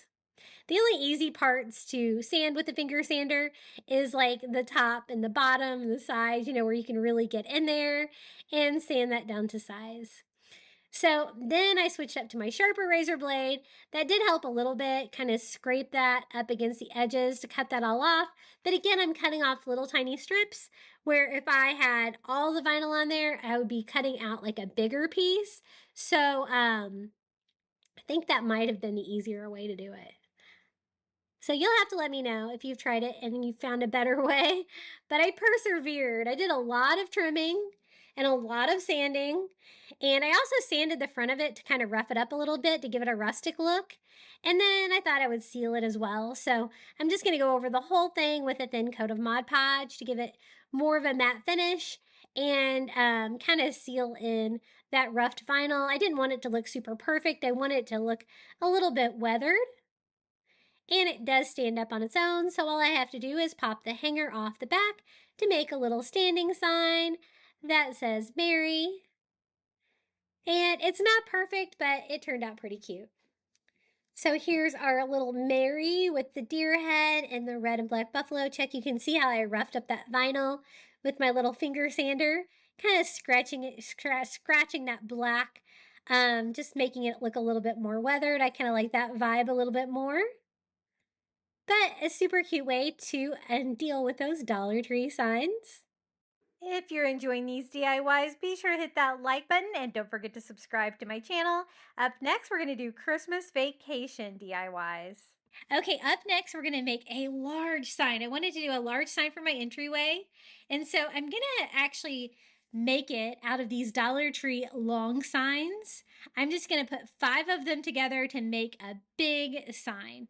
I'm going to kind of switch which end the holes are here. Some are going to be up, some down. I just want it to look like a pallet sign. And if you can always use like a thrifted sign, something bigger, but or Dollar Tree Plus does have like the large chalkboards now. But I'm just gonna make mine together by using craft wood and just the long skinny signs from Dollar Tree. I'm gonna frame them up by just doing the craft wood on the back. So I'm just gonna put 2 beads of hot glue there and glue that to each one of the boards to bring it together. And this is just a Dollar Tree way to make a large wood pallet sign. What I wanted to do was to do like a Christmas vacation themed Griswold tree farm sign. I thought that would be cute. I love like a good tree farm sign, that kind of stuff.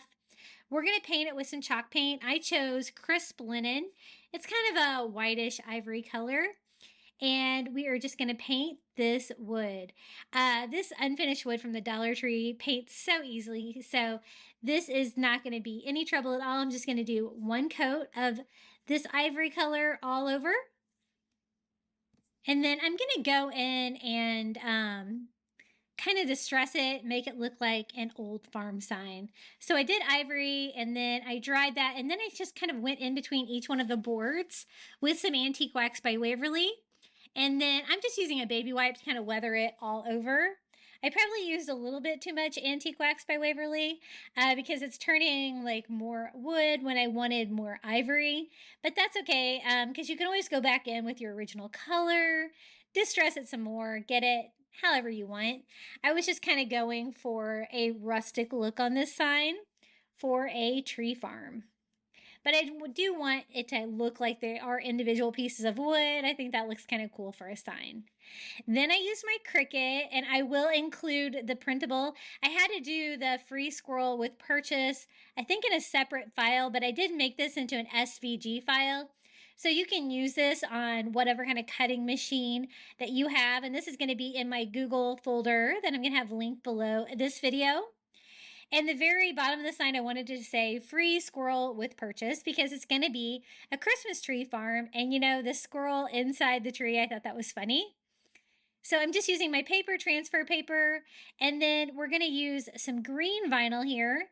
This is actually Dollar Tree vinyl. I try to avoid this stuff, but sometimes I need a color and Dollar Tree is all I have. And so I had Little Full. This one's going to say Little Sap. And this is going to be in a file all together. The only one I think I had to do differently was the free squirrel with purchase.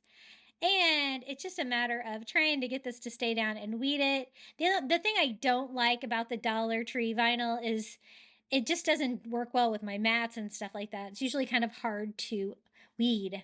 So I also made Griswold out of green. So I made Griswold, little full, a lot of sap, and I'm just using my paper transfer paper that I get on Amazon. That is linked below in my shop.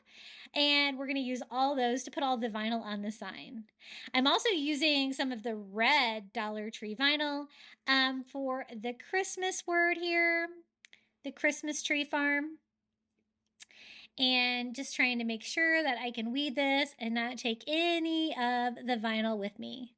So the very top of the sign is going to be like Griswold, Christmas tree farm, just like, you know, any kind of like a tree farm or any kind of seasonal farm sign. And we're going to decorate it, just kind of give it that Griswold Christmas vacation take. So that is the last piece of vinyl we have. And we can start putting this sign together. So we're going to do the green Griswold up here on the top. I love using the paper transfer paper. It works so great for freshly painted surfaces like this. And, you know, vinyl is just a really quick way to make your own personalized sign. It is usually a little bit easier than making a stencil. You can kind of trim your letters down in between the signs if you want. And then we're going to put Christmas tree farm here. And I do have these like in different colors so that you can make yours in different colors as well. We're going to lay that on there, pull off our transfer paper, kind of smooth that all down as much as we can get it. And for Dollar Tree vinyl, it did a pretty good job. Along the bottom of the sign, it's kind of hard to show you because this sign is so big. We're going to do the free squirrel with purchase. Little ad down here. And again, I try to kind of cut between my boards. I just kind of like the vibe of that.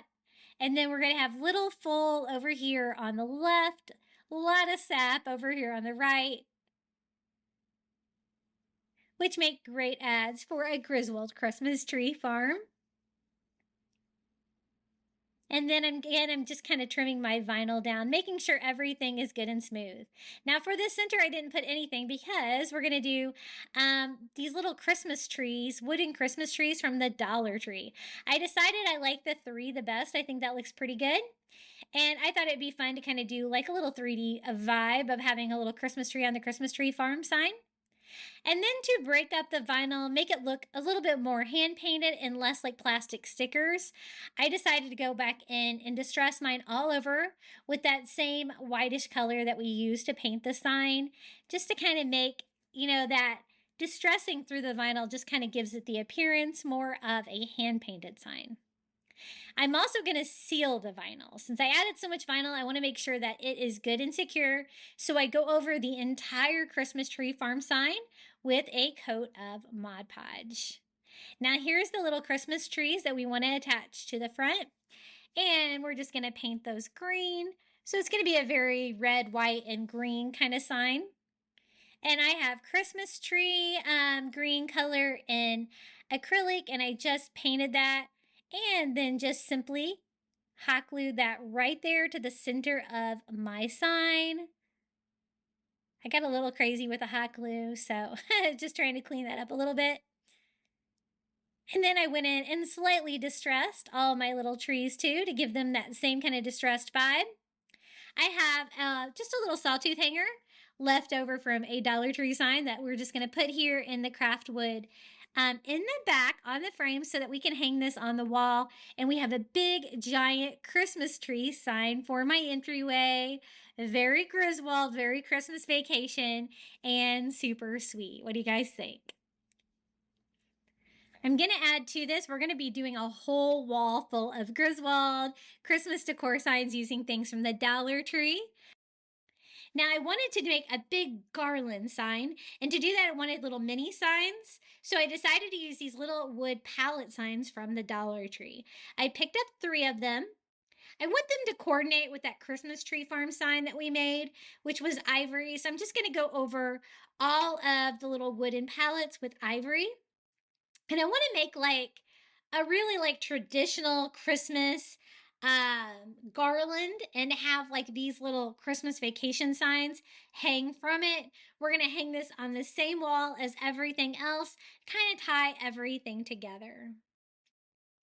I'm also going to kind of go in with a smaller brush, painting these in between where you can kind of see the little wood braces between each one of the palette signs. And these, I just want these to be kind of be a clean background, but I also want them to look, farm-like. And that's why I didn't really go for a full coverage there. I left some of the wood visible. That way I don't have to go back and distress them. Now, these are 3 more SVG cut files that I'll share for you. One is the cat that was burned into the rug. We have the little moose a mug. We have the little squirrel from the Christmas tree. And I just cut these out of cardstock in red, green, and black. And again, just using my Cricut. So I have an SVG file set up in the Google Drive with all these shapes if you want to cut yours out as well. And using cardstock was the easiest thing because I could kind of match my color scheme. Like the Christmas tree farm sign, we did red, white, green, and black kind of thing. And so this is going to go with it perfectly. So I just did a red squirrel, a green moose mug, and a black cat. That black cat cracks me up.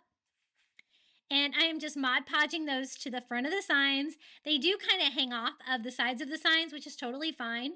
And then I go over the top of them with more Mod Podge to kind of seal them down as well. And then give them a quick dry. Just kind of a quick, easy sign DIY for those little palette signs, just using cutouts of really funny little Christmas vacation silhouettes. Then I kind of go back in and distress the paper just a little bit with ivory to kind of make them look a little bit more hand painted, less like perfect colored paper. And then I just want to string them all together. And for that, we're just using Dollar Tree garland. So I'm just going to cut it into pieces like 6 inches long. And that way we can have one of those pieces in between each one of the little Christmas vacation signs. And we can kind of string it all together. I'm using my hot glue gun and we're just going to glue the garland here to this side of the pennant banner.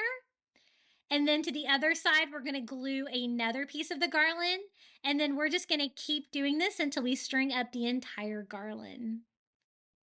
You could just use one long piece, but I really didn't want anything behind those wood palette signs so that they would kind of sit flat against the wall. And then I want to do another piece here on the other side of our little fried kitty cat. And I think that looks really festive and fun. Something that the Griswolds would have hanging up in their home for Christmas for sure. And as you can see, I just strung this on my wall underneath that Christmas tree farm sign. Very Christmas vacation, very fun, and really easy to put together with those SVG files, just cutting out just a silhouette out of cardstock. And then this one is a truck with a Christmas tree on it. Again, from the Christmas aisle at Dollar Tree. And it has bump outs on it as well. Just like before, I want it to be just a flat sign. But I also don't want it to be a truck. I want it to look like a station wagon. But these Dollar Tree signs are thin enough that you can cut them. So I'm just cutting it with a box cutter on one side and then following that up on the other side. And I'm cutting the bed of the truck off and the front of it to make it now a station wagon with a Christmas tree on top to be the family truckster. Then I just went over the whole thing with a coat of green, Christmas tree green, distressing it with ivory. And this is going to be another sign for that wall display that we can add another Christmas vacation saying to. This one says, burn some dust, eat my rubber. A really funny sign when they were in the family truckster going out to cut down their Christmas tree. And again, this is an SVG file that I will share for you so that you can recreate. And I don't think I really had my paint dry on this one. And it was making my life a little bit more difficult than it needed to be. But I stuck with it. I was able to get it all down. Definitely need to seal it. Go over the whole thing with some Mod Podge as well. And again, we're just going to make a hanger for the sign. So you can see that I just used these regular Christmas signs from the Dollar Tree in the Christmas section and made them my own. Like by making this truck into a station wagon, super easy to do. The gingerbread house into the Griswold house.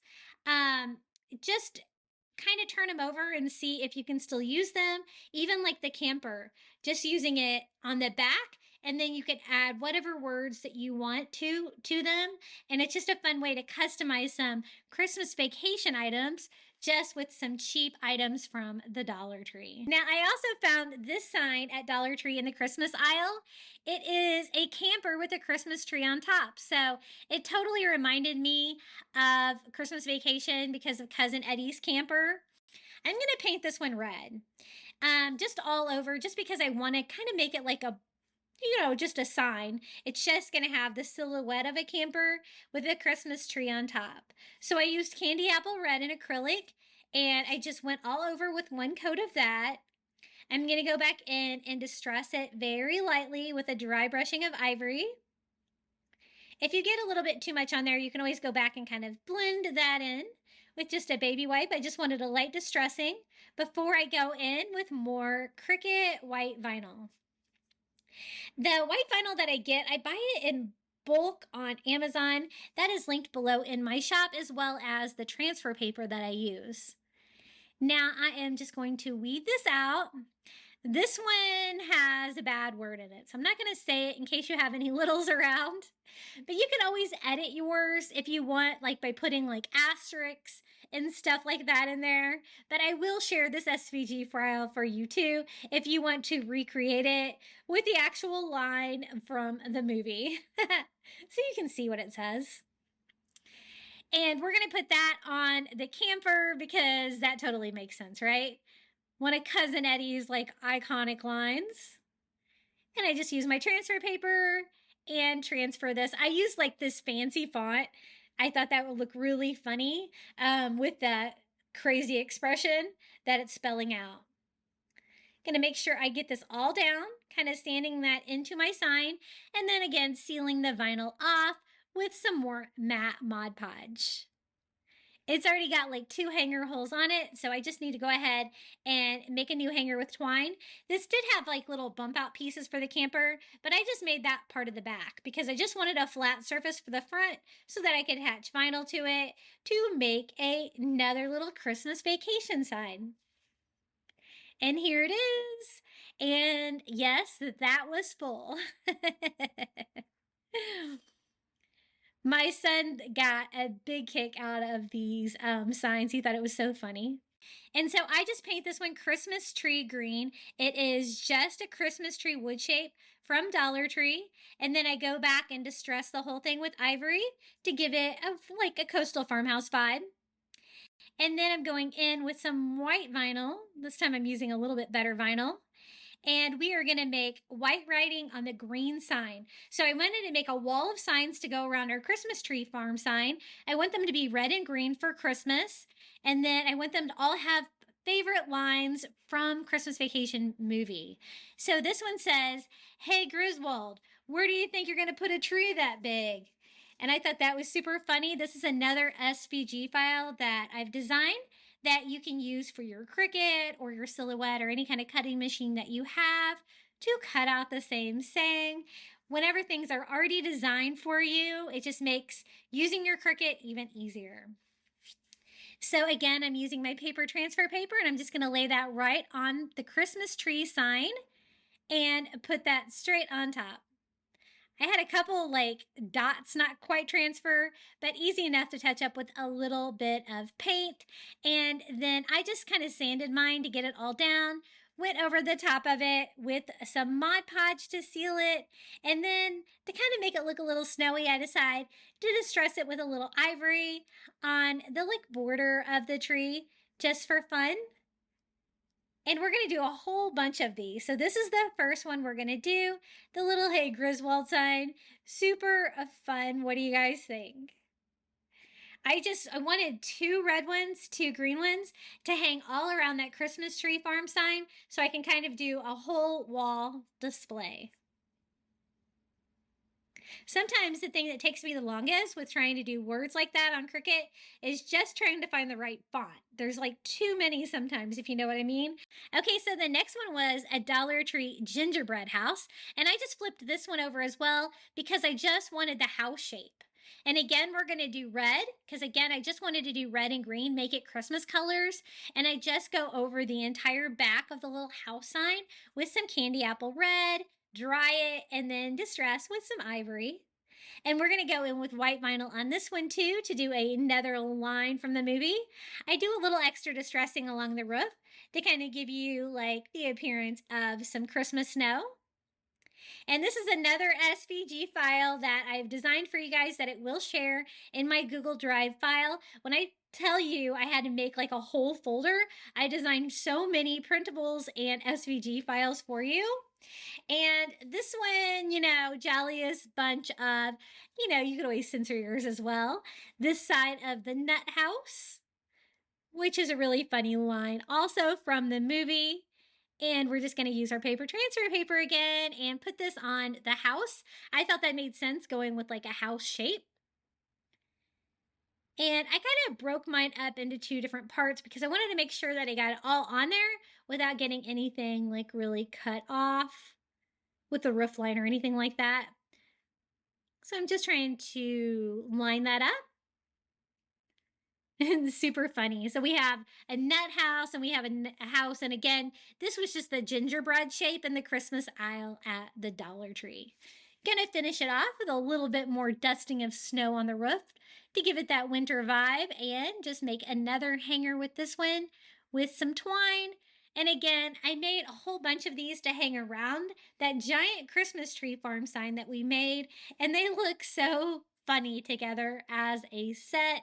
Because of course I had to get all these Christmas vacation lines in there because, you know, that's one reason why the movie is so iconic. Super cute. And I have this one hung there to the left of our Christmas tree farm. Okay, the next DIY is actually a thrifted find.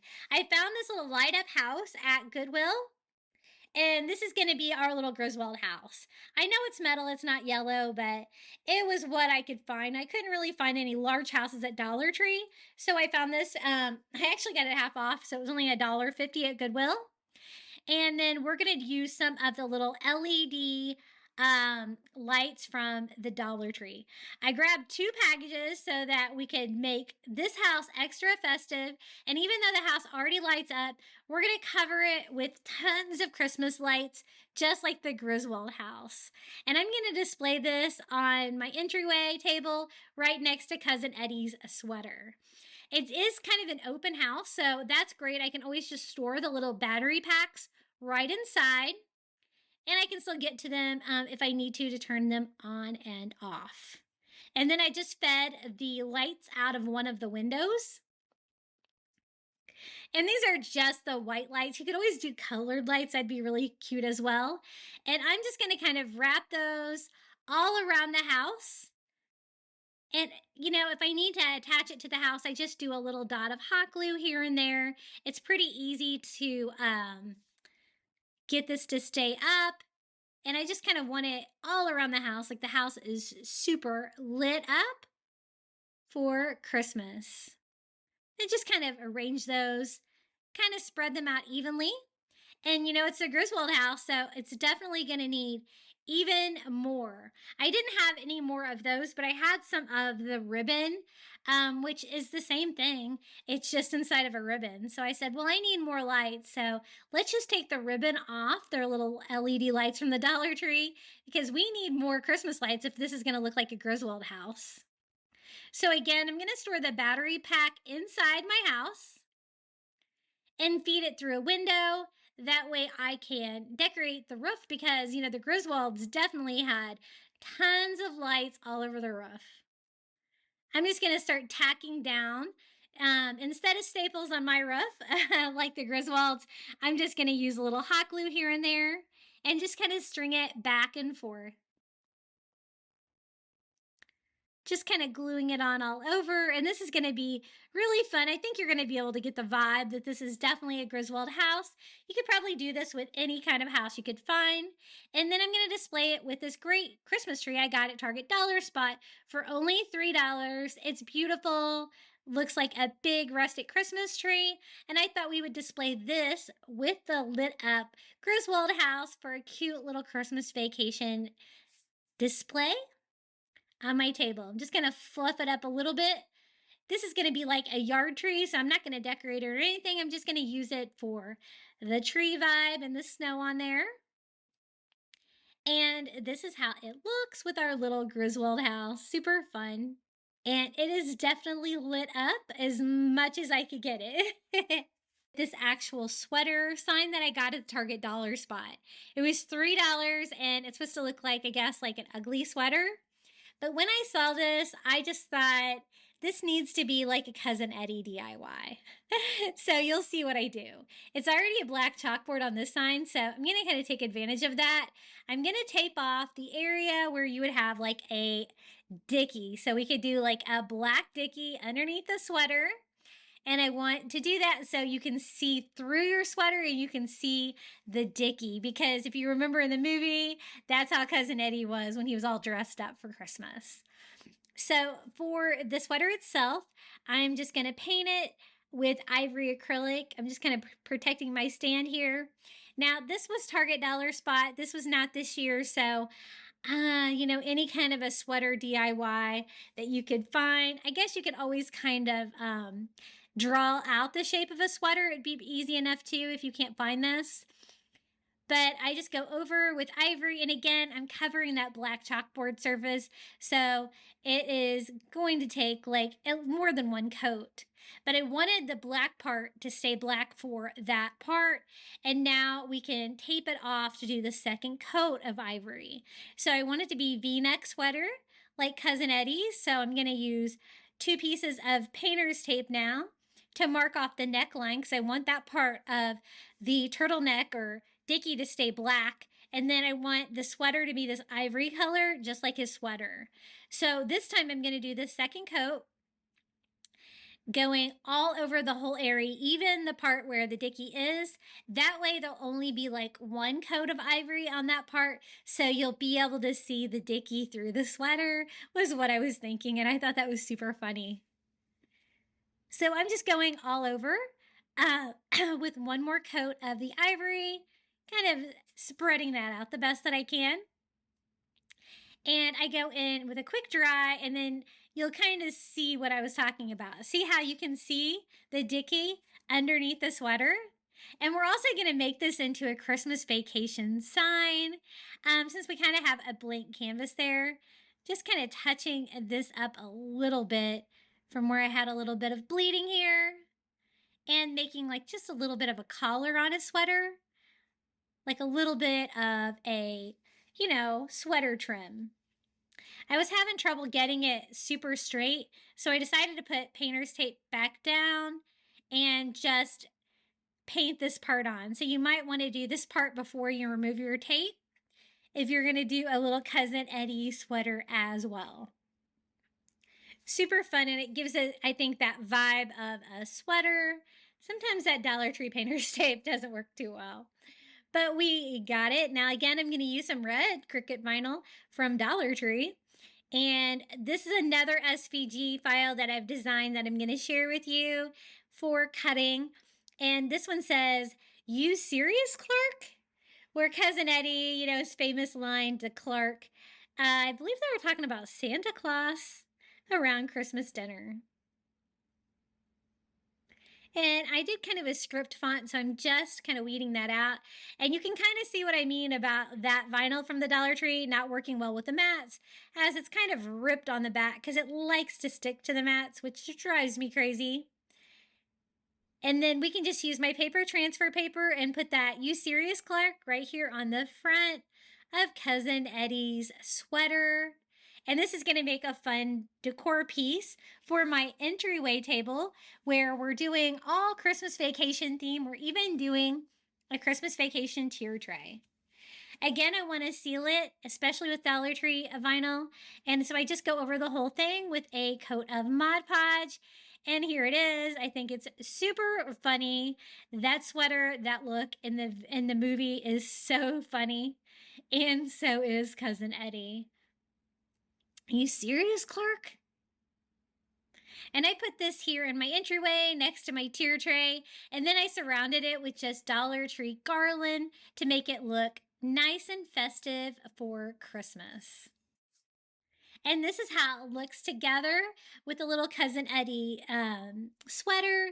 And this is how all of those signs look together hanging on the wall in my entryway. I made a nice large display with all 5 of those signs. Then we have the garland hanging underneath as well. Then below, we're going to have Cousin Eddie's sweater, the Griswold house, the Christmas tree. And now the next DIY, let's add some gold bling to one of their giant ornament signs from the Dollar Tree. Now I've done like giant ornaments that I've hung in the windows and a couple of videos ago, and I kind of wanted to do a gold bling version of a giant ornament. So I'm going to use some of the glitter cardstock from Dollar Tree. I thought I was going to need 2 pieces, but I only ended up needing 1. And I'm going to show you how to make a really fun little ornament. So I'm going to go ahead and put mine on the back of mine straight up. That way I still have the corners that I can use for the next part of the DIY. And I just use an ink pen and draw this simple shape of the ornament out on the back of the cardstock. And I love it when Dollar Tree has cardstock because I try not to buy crafting items anywhere besides Dollar Tree and Dollar Spot. So if they don't have paper, I usually don't get any paper. But I'm just going to go ahead and cut that down to size. Super easy design. You could also do this with like the round ornaments. This is kind of like, what is this? More like a teardrop ornament. And I was glad to see that the corners were big enough to cover the trees, which I want to add to the ornament to make it look like it's an embossed ornament. So first though, I'm going to have to attach the glitter cardstock, and it is a little thick with kind of a coated back. So I'm going to do quite a thick coat of Mod Podge all over my ornament to make sure that it's going to be strong enough to hold that to it. And then I'm just going to lay that right down, kind of smoothing out the edges the most. I noticed it kind of wanted to tend to pull away a little bit. So I did have to make sure all the edges were glued, including the tips. And I think that looks pretty good. And I did pop a hole in there with my little Cricut weeder so that I can make a hanger for that. And then I'm going to use some of the little wood cutout shapes from the Dollar Tree.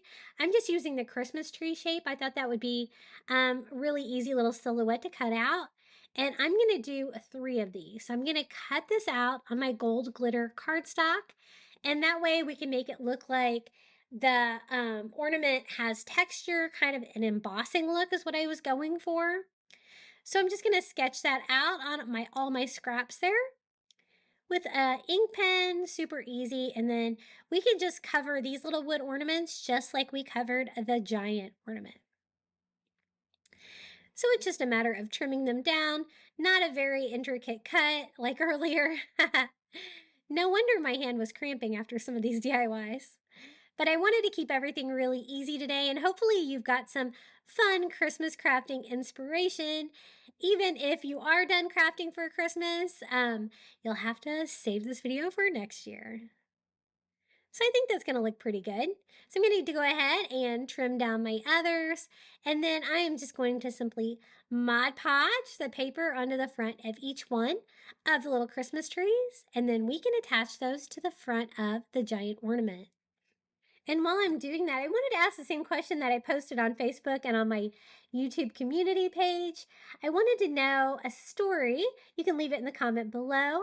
Like, what's a cherished holiday decoration in your home that has a special story behind it? I always love to hear about people's cherished holiday possessions because most of us have one, even if we've kind of started over with a tree. Like I myself have started over with a tree and done like a coastal beachy feel. I do still put baby picture ornaments and my son on there, and a few special ones that aren't exactly beach, but they don't really clash with beach. But Mine is I have this great set of vintage art prints that were hanging in my grandmother's house. They're very old. They are like oval shaped, and one is an old man and one is an old lady. My grandma had them hanging up year round, but I used to stare at them all the time at her house and tell her, these look like Santa Claus and Mrs. Claus. And I was convinced they were Santa Claus and Mrs. Claus. And so when she passed away, I was able to receive those, and I put those out every Christmas, and it always makes me smile because it always reminds me of my grandma and being a small child at her house year round. But I thought they were a Christmas decoration, so that's what I've made them. So I just hot glued the little Christmas trees on the front, kind of all in a row, and then I'm just going to make a simple little ornament hanger. I looked everywhere for my red and white baker's twine and couldn't find it until after I finished with this DIY, of course.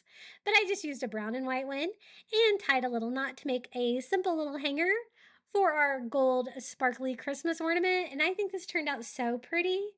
And using the little wood ornaments, it's just a fun way to add texture. It almost kind of like blends in, like right in the picture. But don't worry, I have the glitter cam coming up in a second to kind of give it the sparkly feels, because you're not getting any of that like glitter, sparkle movement just from the pictures, right? But these are the photos of my little Christmas DIY, and then here's that glitter cam. Just a little fun touch I wanted to add to this video. Okay, the next tropical Christmas decoration is super easy. I just picked up a Dollar Tree wood round and a Dollar Tree Christmas gift bag and some of their hibiscus garland. This one looks so tropical, and it's just exactly what we're going for. It's got like the tropical poinsettias that we've been using. It says Christmas wishes. It's a perfect size for one of those Dollar Tree wood rounds. And I'm going to show how easy it is to make a Christmas sign out of one of their gift bags. I love crafting with their gift bags at Dollar Tree, especially their Christmas ones. So as you can see, I just cut the front off my bag. It's just going to give me like a giant sheet of decorated paper. For my Dollar Tree wood round, we're just going to go ahead and pop the hanger off to get it out of the way. And some of the image will be cut off, but it's totally okay. We're going to get the gist of it on the sign, and you kind of want it to be a little bit bigger. And we are just going to simply Mod Podge this on. I'm going to Mod Podge it on before we cut it down to size, just so I can get a perfect cut around the edges on this. And I won't have to worry about trying to get it on there just right. But this paper is kind of thick from the gift bag, so I did do a rather thick coat of Mod Podge all over.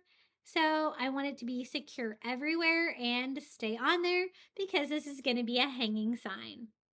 It's a hanging sign, but I'm actually going to hang it in my cabinet that we did all of these tropical Christmas decorations for. So I'll show you how that all turned out. I am just using a paper towel to make sure that everything is nice and secure around the edges. I want to get that dry so that I can go in and cut it down to size. I tried really hard to kind of get it centered on there, and I'm also kind of creasing around the edges so I know exactly where that edge is. And then I just go in with this sanding block from Dollar Tree and sand off the excess paper. And as you can see, you get a perfect cut. No having to cut circles or anything like that involved. I'm terrible at cutting circles for some reason. I think they're hard. And I think that looks really good. Now I am going to seal it just by doing Mod Podge over the top of it as well. Again, I used a little bit too much Mod Podge, but I wanted to make sure that it was sealed and kind of looked more like a sign and less like paper. And then we are going to actually decorate this with that pink hibiscus garland from Dollar Tree to kind of add more pink to it. It's already got a little bit of pink on it, pinks and reds, but I thought we would continue that tropical flower pattern by actually adding flowers to the sign. I thought that would be really fun. But first I need to reattach my hanger, so I'm just kind of popping that back through the paper bag. And now it's ready to decorate. Aren't these pink hibiscus garland from the Dollar Tree so pretty? I thought this would totally go with my bright pink vibe that we've been using for the flamingos. And I am just actually going to glue it to the sign itself. Whenever you kind of have to cut the stem off, they kind of fall apart as you can see, but that's okay. You can kind of just glue all the pieces back together. And that's what I'm doing. I'm just gluing the flower pieces on there and then gluing the center back in there. That way I can have them nice and flat up against the sign so they'll be a little bit more flush than if I would have left the tips on there. Then I thought, you know what? I have the greenery from the Garland. I might as well use that too. That's going to go with the green and pink tropical vibes.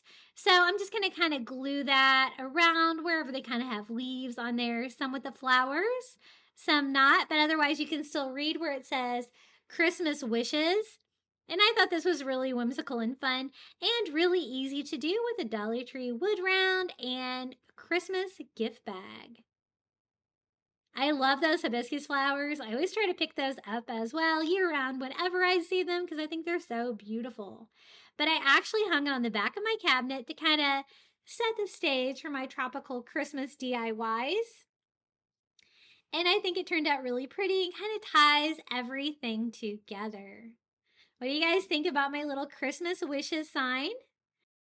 For the next DIY, we're going to make a little monkey fistball. I think that's what they're called. Snowman.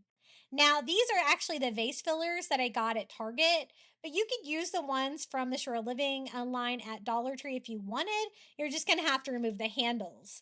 These don't have any like little loop handles on them, so I thought they'd be perfect for making a little coastal snowman. I'm just going to glue 3 of them all on top of each other to build out the shape of a snowman like that.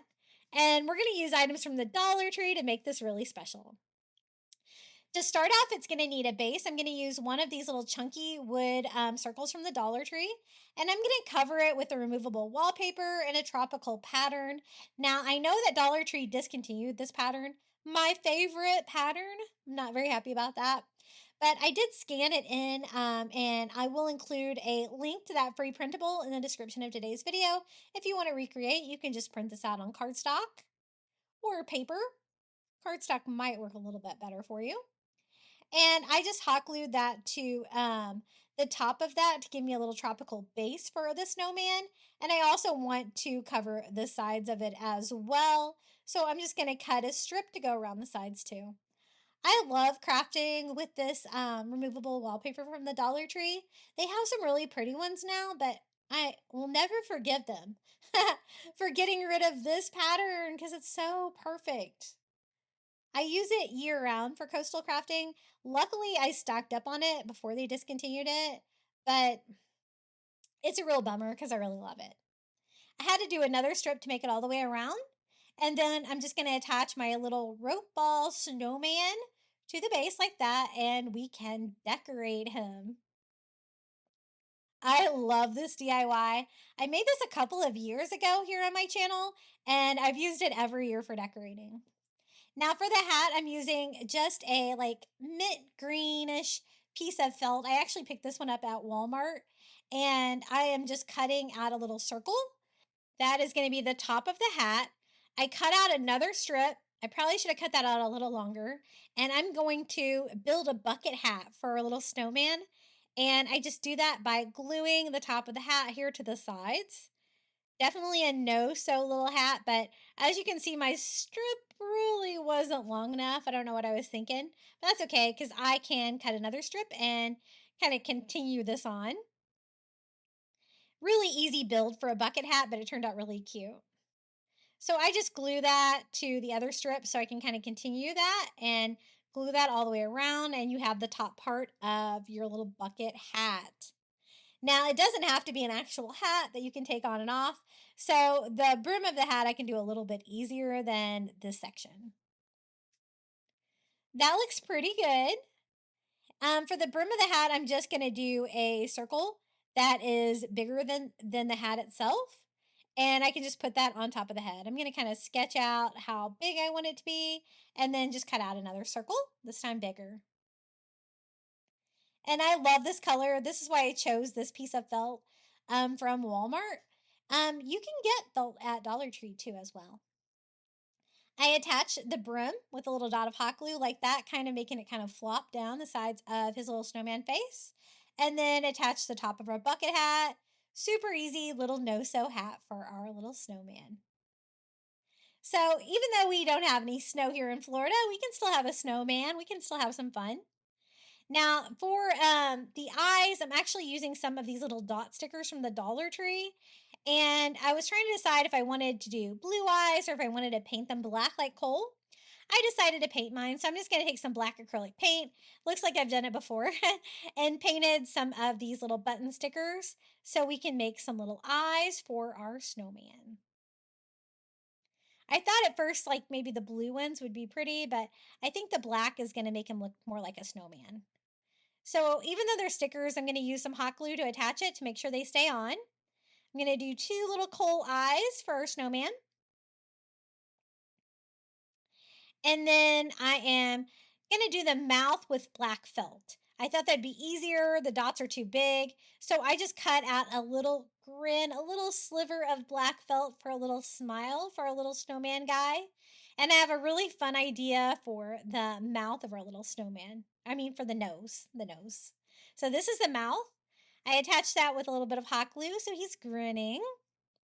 And it's to the right scale of his little eyes on there. Now for the body of the snowman, I wanted to do buttons like this. I wanted to see what black looked like, and I'm like, you know what? I can put some color down here, I think. So I'm going to use some of the pretty bluer ones to kind of go with the coastal vibe. A couple little buttons there on our snowman body. And then I'm going to use some of the wired jute for little snowman arms. You could also use sticks for this if you wanted, but this kind of works well for it. The only problem was cutting this. I always have all of the twine fall off of the wire a little bit, so I have to be really careful cutting it. Might work better if you maybe starch it or hot glue it before you cut it. But I do two little arms, one coming out each side, and just glue that into the rope ball. It really goes with the coastal feel. And I tried to do like a couple branches here for his arms that definitely didn't want to stay on the rope, but that's on the wire, but that's okay. I just attached them with a little bit of hot glue anyway, and it looks like a little twig arm. I'm going to do the same thing here on the other side of our little coastal snowman, and he's really coming along cute.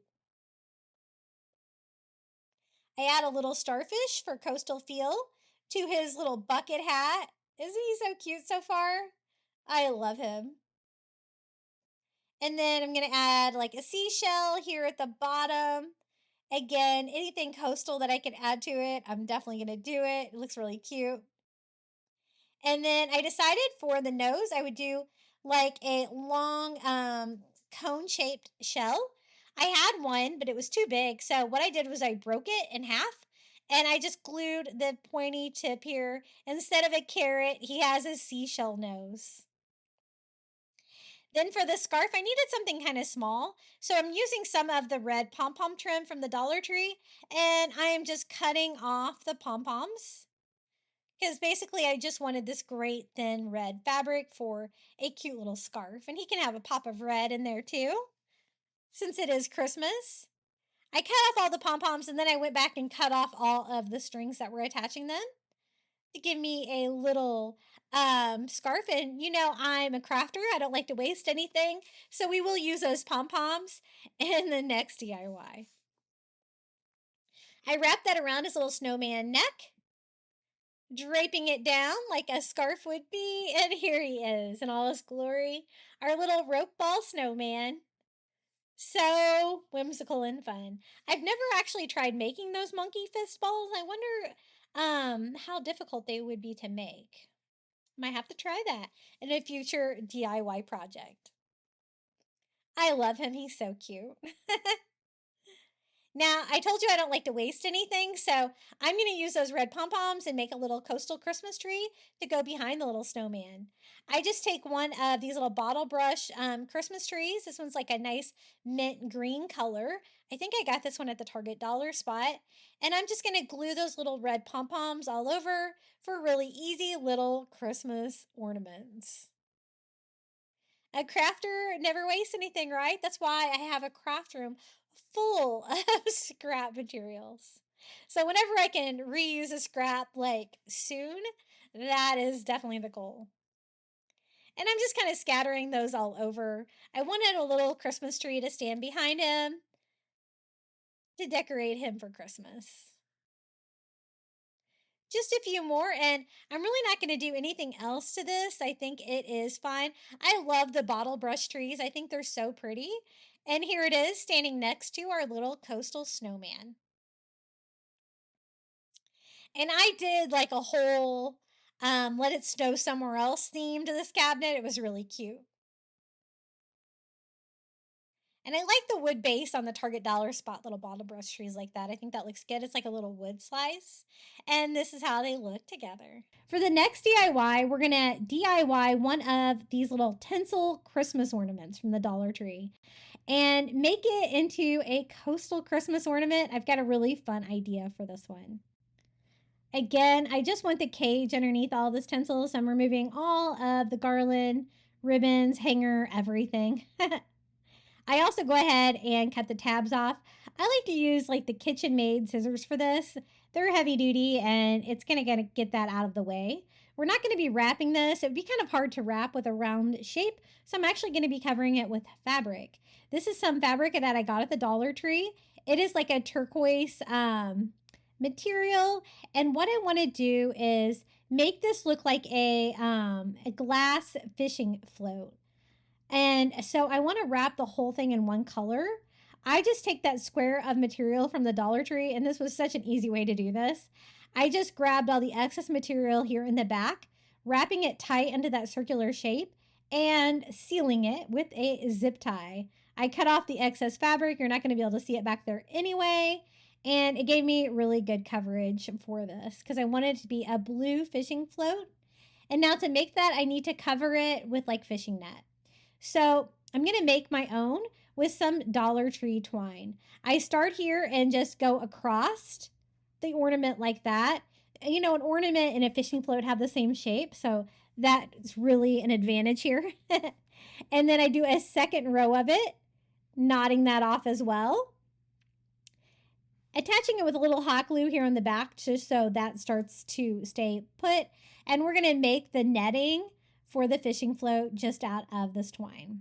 So I'm kind of trying to do like a grid pattern. So I'm going to do a third row. Again, I'm kind of at an awkward angle, at least getting started with it. So I do attach it to the fabric on the back with some hot glue. We're not going to be able to see it back there. And I do my third row. Just knotting it on the back so we have the beginning of our net. Now we're going to crisscross the other direction like that. It's going to give me that net feel. So I start here at the top, just knotting that on. It gets a little easier the more you go with this. I tie another knot here because you're tying it to the knot or to the rope that you've already attached to the ornament. And I tie my third knot here, giving me that net look. I'm going to do another knot here at the end just for a little bit of decor. Wrap that all the way around and then start with my next row, knotting that as I go. So this was a rather longer piece of twine that I used to get this one going. And you can kind of see the net form taking place. And I love how this turned out. Of course, it's not glass, it's fabric, but the blue does give you the look of the fishing float, and it was very whimsical wall hanging for a coastal Christmas. I needed to start a new piece, so I tied a piece here for the third row, going down, just knotting every time I come to a new piece of the twine, and tying it off here on the back. Now, it's a little off-centered, so I decided to add like a fourth row. And then I can do a fourth row the other way too. So I kind of wrap that around the top. That's my fourth row, like going that way. Attaching everything on the back like that, just tying it together, made it a lot simpler. And then I think I need a fourth row going this direction too. So again, I just tie it to the back, pull it around, and knot it to each one. And we have that great fishing net pattern. If you wanted to use, I don't really care for the Dollar Tree fishing net that they have in the summer section. It doesn't really give you that coastal feel. I don't really like it. I don't use it very often. So I usually try to DIY my own with something like this. And I'm just kind of arranging it, trying to make it look a little bit more even. Everything in the front is just kind of on there by friction. Everything's kind of tied and glued to the back. For the top of the fishing float, I'm going to take some more of that twine, wrap that around the top of it, just to kind of cover up the blue fabric up there. And then we can also use some twine to make a hanger for this to make a fun wall hanging. I love it. It's so coastal and fun. I'm going to glue down this twine here so it kind of stays on there and doesn't slip off. I thought the perfect final touch would be some Dollar Tree wooden fish to go with the nautical coastal feel. And so I picked up 2 of the little wood fish, and then I'm going to use some of this like red, is it kind of yarn, I guess, from the Dollar Tree? It's used for decor. I'm going to tie that to the top, and I'm going to make that into like the fish stringer, if you will. So I tie it, cut off 2 tails to the string, and then I'm just going to glue the wood fish on there. I'm just going to leave them the natural wood. I think they look fun like that. Just making sure that the writing is on the side where you really can't see it. And it's going to be like a little stringer of fish attached to this little fishing float. Very whimsical, very unique, but I love it. You guys know I'm always trying to make everything coastal or nautical if I can. It's just really fun. And then for a little Christmas cheer, I'm going to add a little red ribbon. I just take some red ribbon, tie it into a bow, and I'm going to put that at the top of the sign as well. Right here where like the stringer of fish starts. Just to bring a little bit of Christmas red into this. And we have a little glass fishing float ornament, a sign. I love it. Very whimsical and something that would be great for Christmas decor if you enjoy like fishing or boating or anything like that in your home. Isn't that fun? I love it. Now for the next DIY, I also got this at the Target dollar spot. It is just a sleigh sign. The reason I like it is because it's plain wood like this, but you could totally DIY the Dollar Tree sleds and get kind of a similar vibe. Now to decorate my little sled, I'm going to use Cricut vinyl. I actually found this image just on Cricut Design Space, and you're going to love it. It's nice and beachy. The first thing I'm going to cut out is the white part of my design. I made mine 2 different colors, so I wanted my snowflakes to be white. So I'm trying to weed that part out. And then I want my words that I'm going to attach to my little dollar spot sled to be red. So I'm going to cut that out with vinyl. To get started on the white, I just go ahead and use the paper transfer paper and go ahead and put that on my transfer paper. And then I used, my mistake, a Dollar Tree red vinyl. As you can see, I had some difficulty. I just don't like the Dollar Tree vinyl. It's terrible. It sticks to my mat. But I found this image just on Cricut Design Space, and what it says is, let it snow somewhere else. So I cut that all out in red, and I know I'm missing letters and stuff, but you know what? We're going to make this work. Lesson learned, don't use Dollar Tree Cricut vinyl. You can use it, but don't use it for your Cricut. And since I'm missing a couple of letters here, I did have to go back and cut those out again, unfortunately.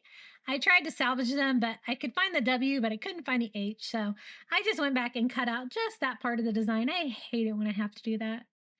And attach that to our paper vinyl as well. And then we can kind of layer these all together. I guess I could have used the same transfer paper for both. I don't know why I didn't. I'm going to do the red first, the let it snow somewhere else. And just put that on my wood sleigh or sled, transfer that image, and then do my little snowflakes right on top. So fun, and I didn't even have to design it, so win-win, and it goes totally with the beach decor. I'm going to sand mine to make sure that it is good and down, but Cricut vinyl is a really easy way to make your own little DIY sign. I want my sled to stand up, so I am going to glue one of those giant Jenga blocks to the back from Five Below. And this cute little $3 sled is ready to go. Now, I want it beachy, so Even though it is a snow sled, we can still add seashells to it, right?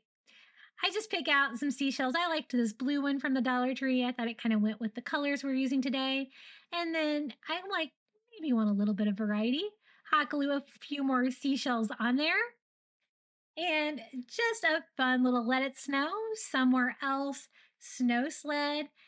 Totally goes with my coastal Christmas vibe. And you can hang it with a string, or I just displayed mine in a cabinet next to my little coastal snowman. And I love this sentiment. Let it snow somewhere else.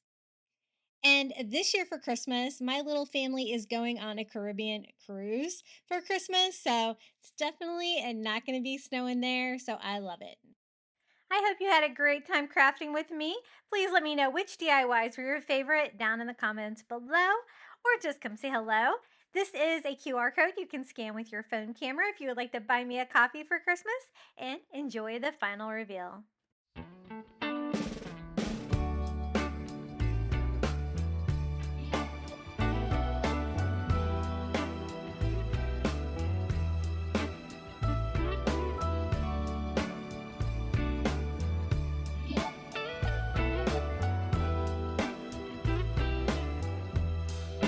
Merry Christmas, baby. Reindeer's coming out to play. Santa Claus is packing the presents, making sure you've been behaving okay. Merry Christmas, honey. Yeah. The snowman's dusting off his hat, putting on the show for everybody, to give them a smile that lasts another year. There's something that happens when sleigh bells are ringing, when December ends, when the children are singing, yeah. It's Merry Christmas, baby.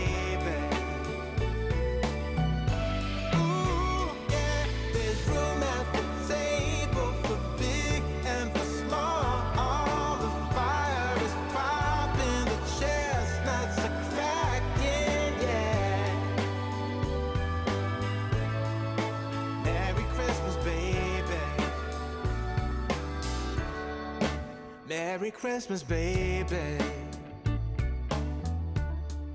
The snow is laying 2 feet deep.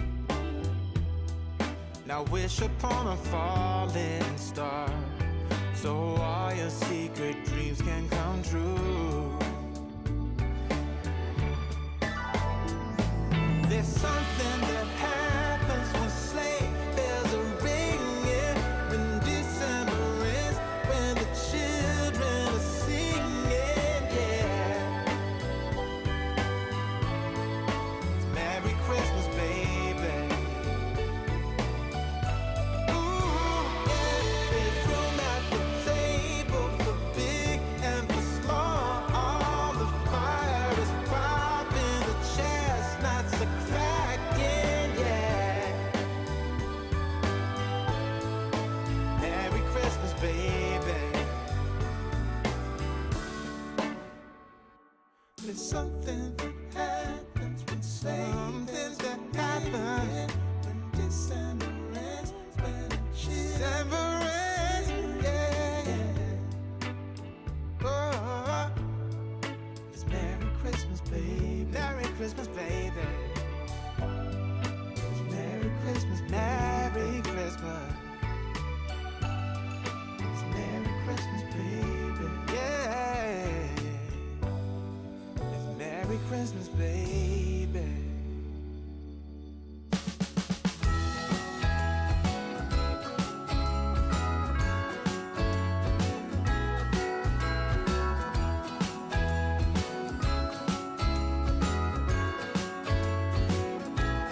Jingle bells ringing in my ear.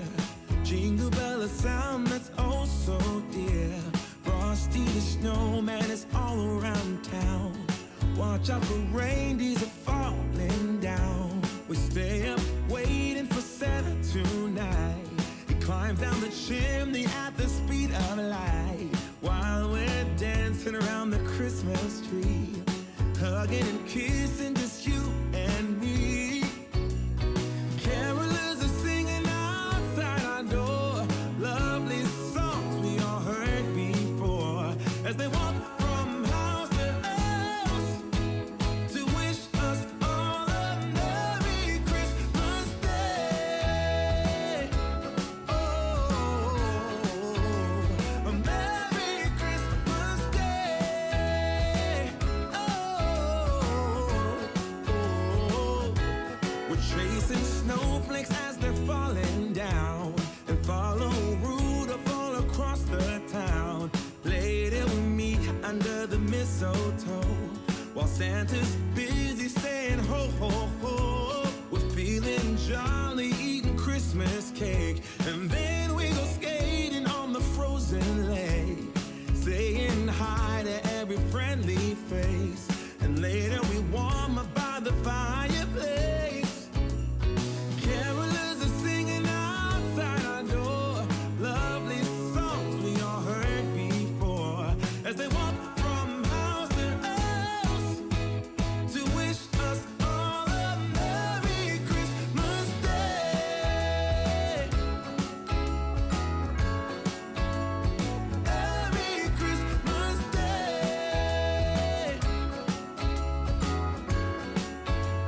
A Merry Christmas Day.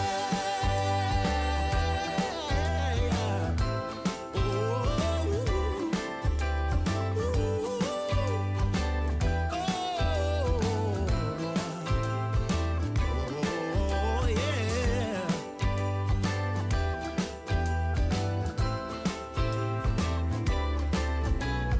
Carolers are singing outside our door, lovely songs we all heard before, as we walk from house to house to wish us all a Merry Christmas Day. Yeah, a Merry Christmas Day.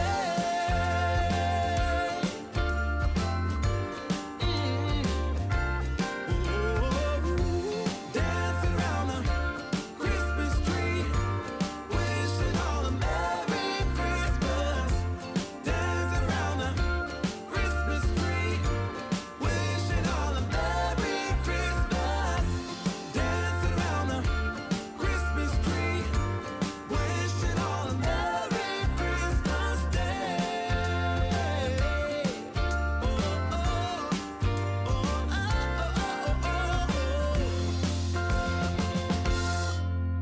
Hold up, I am on my way. I'm in motion.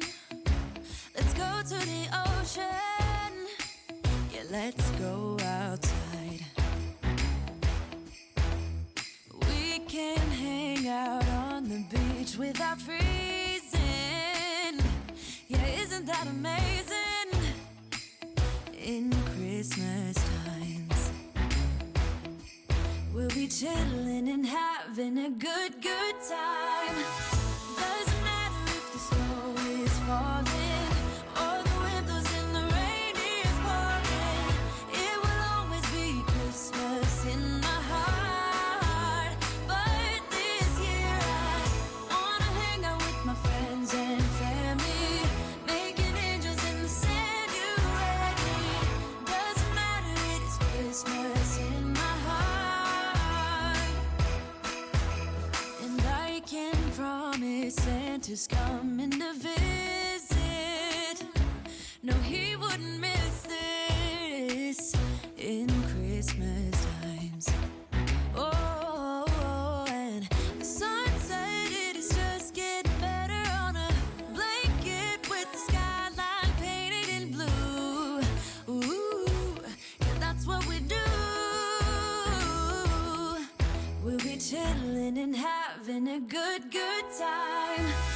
Doesn't matter if the snow is falling or the wind blows and the rain is pouring. It will always be Christmas in my heart. But this year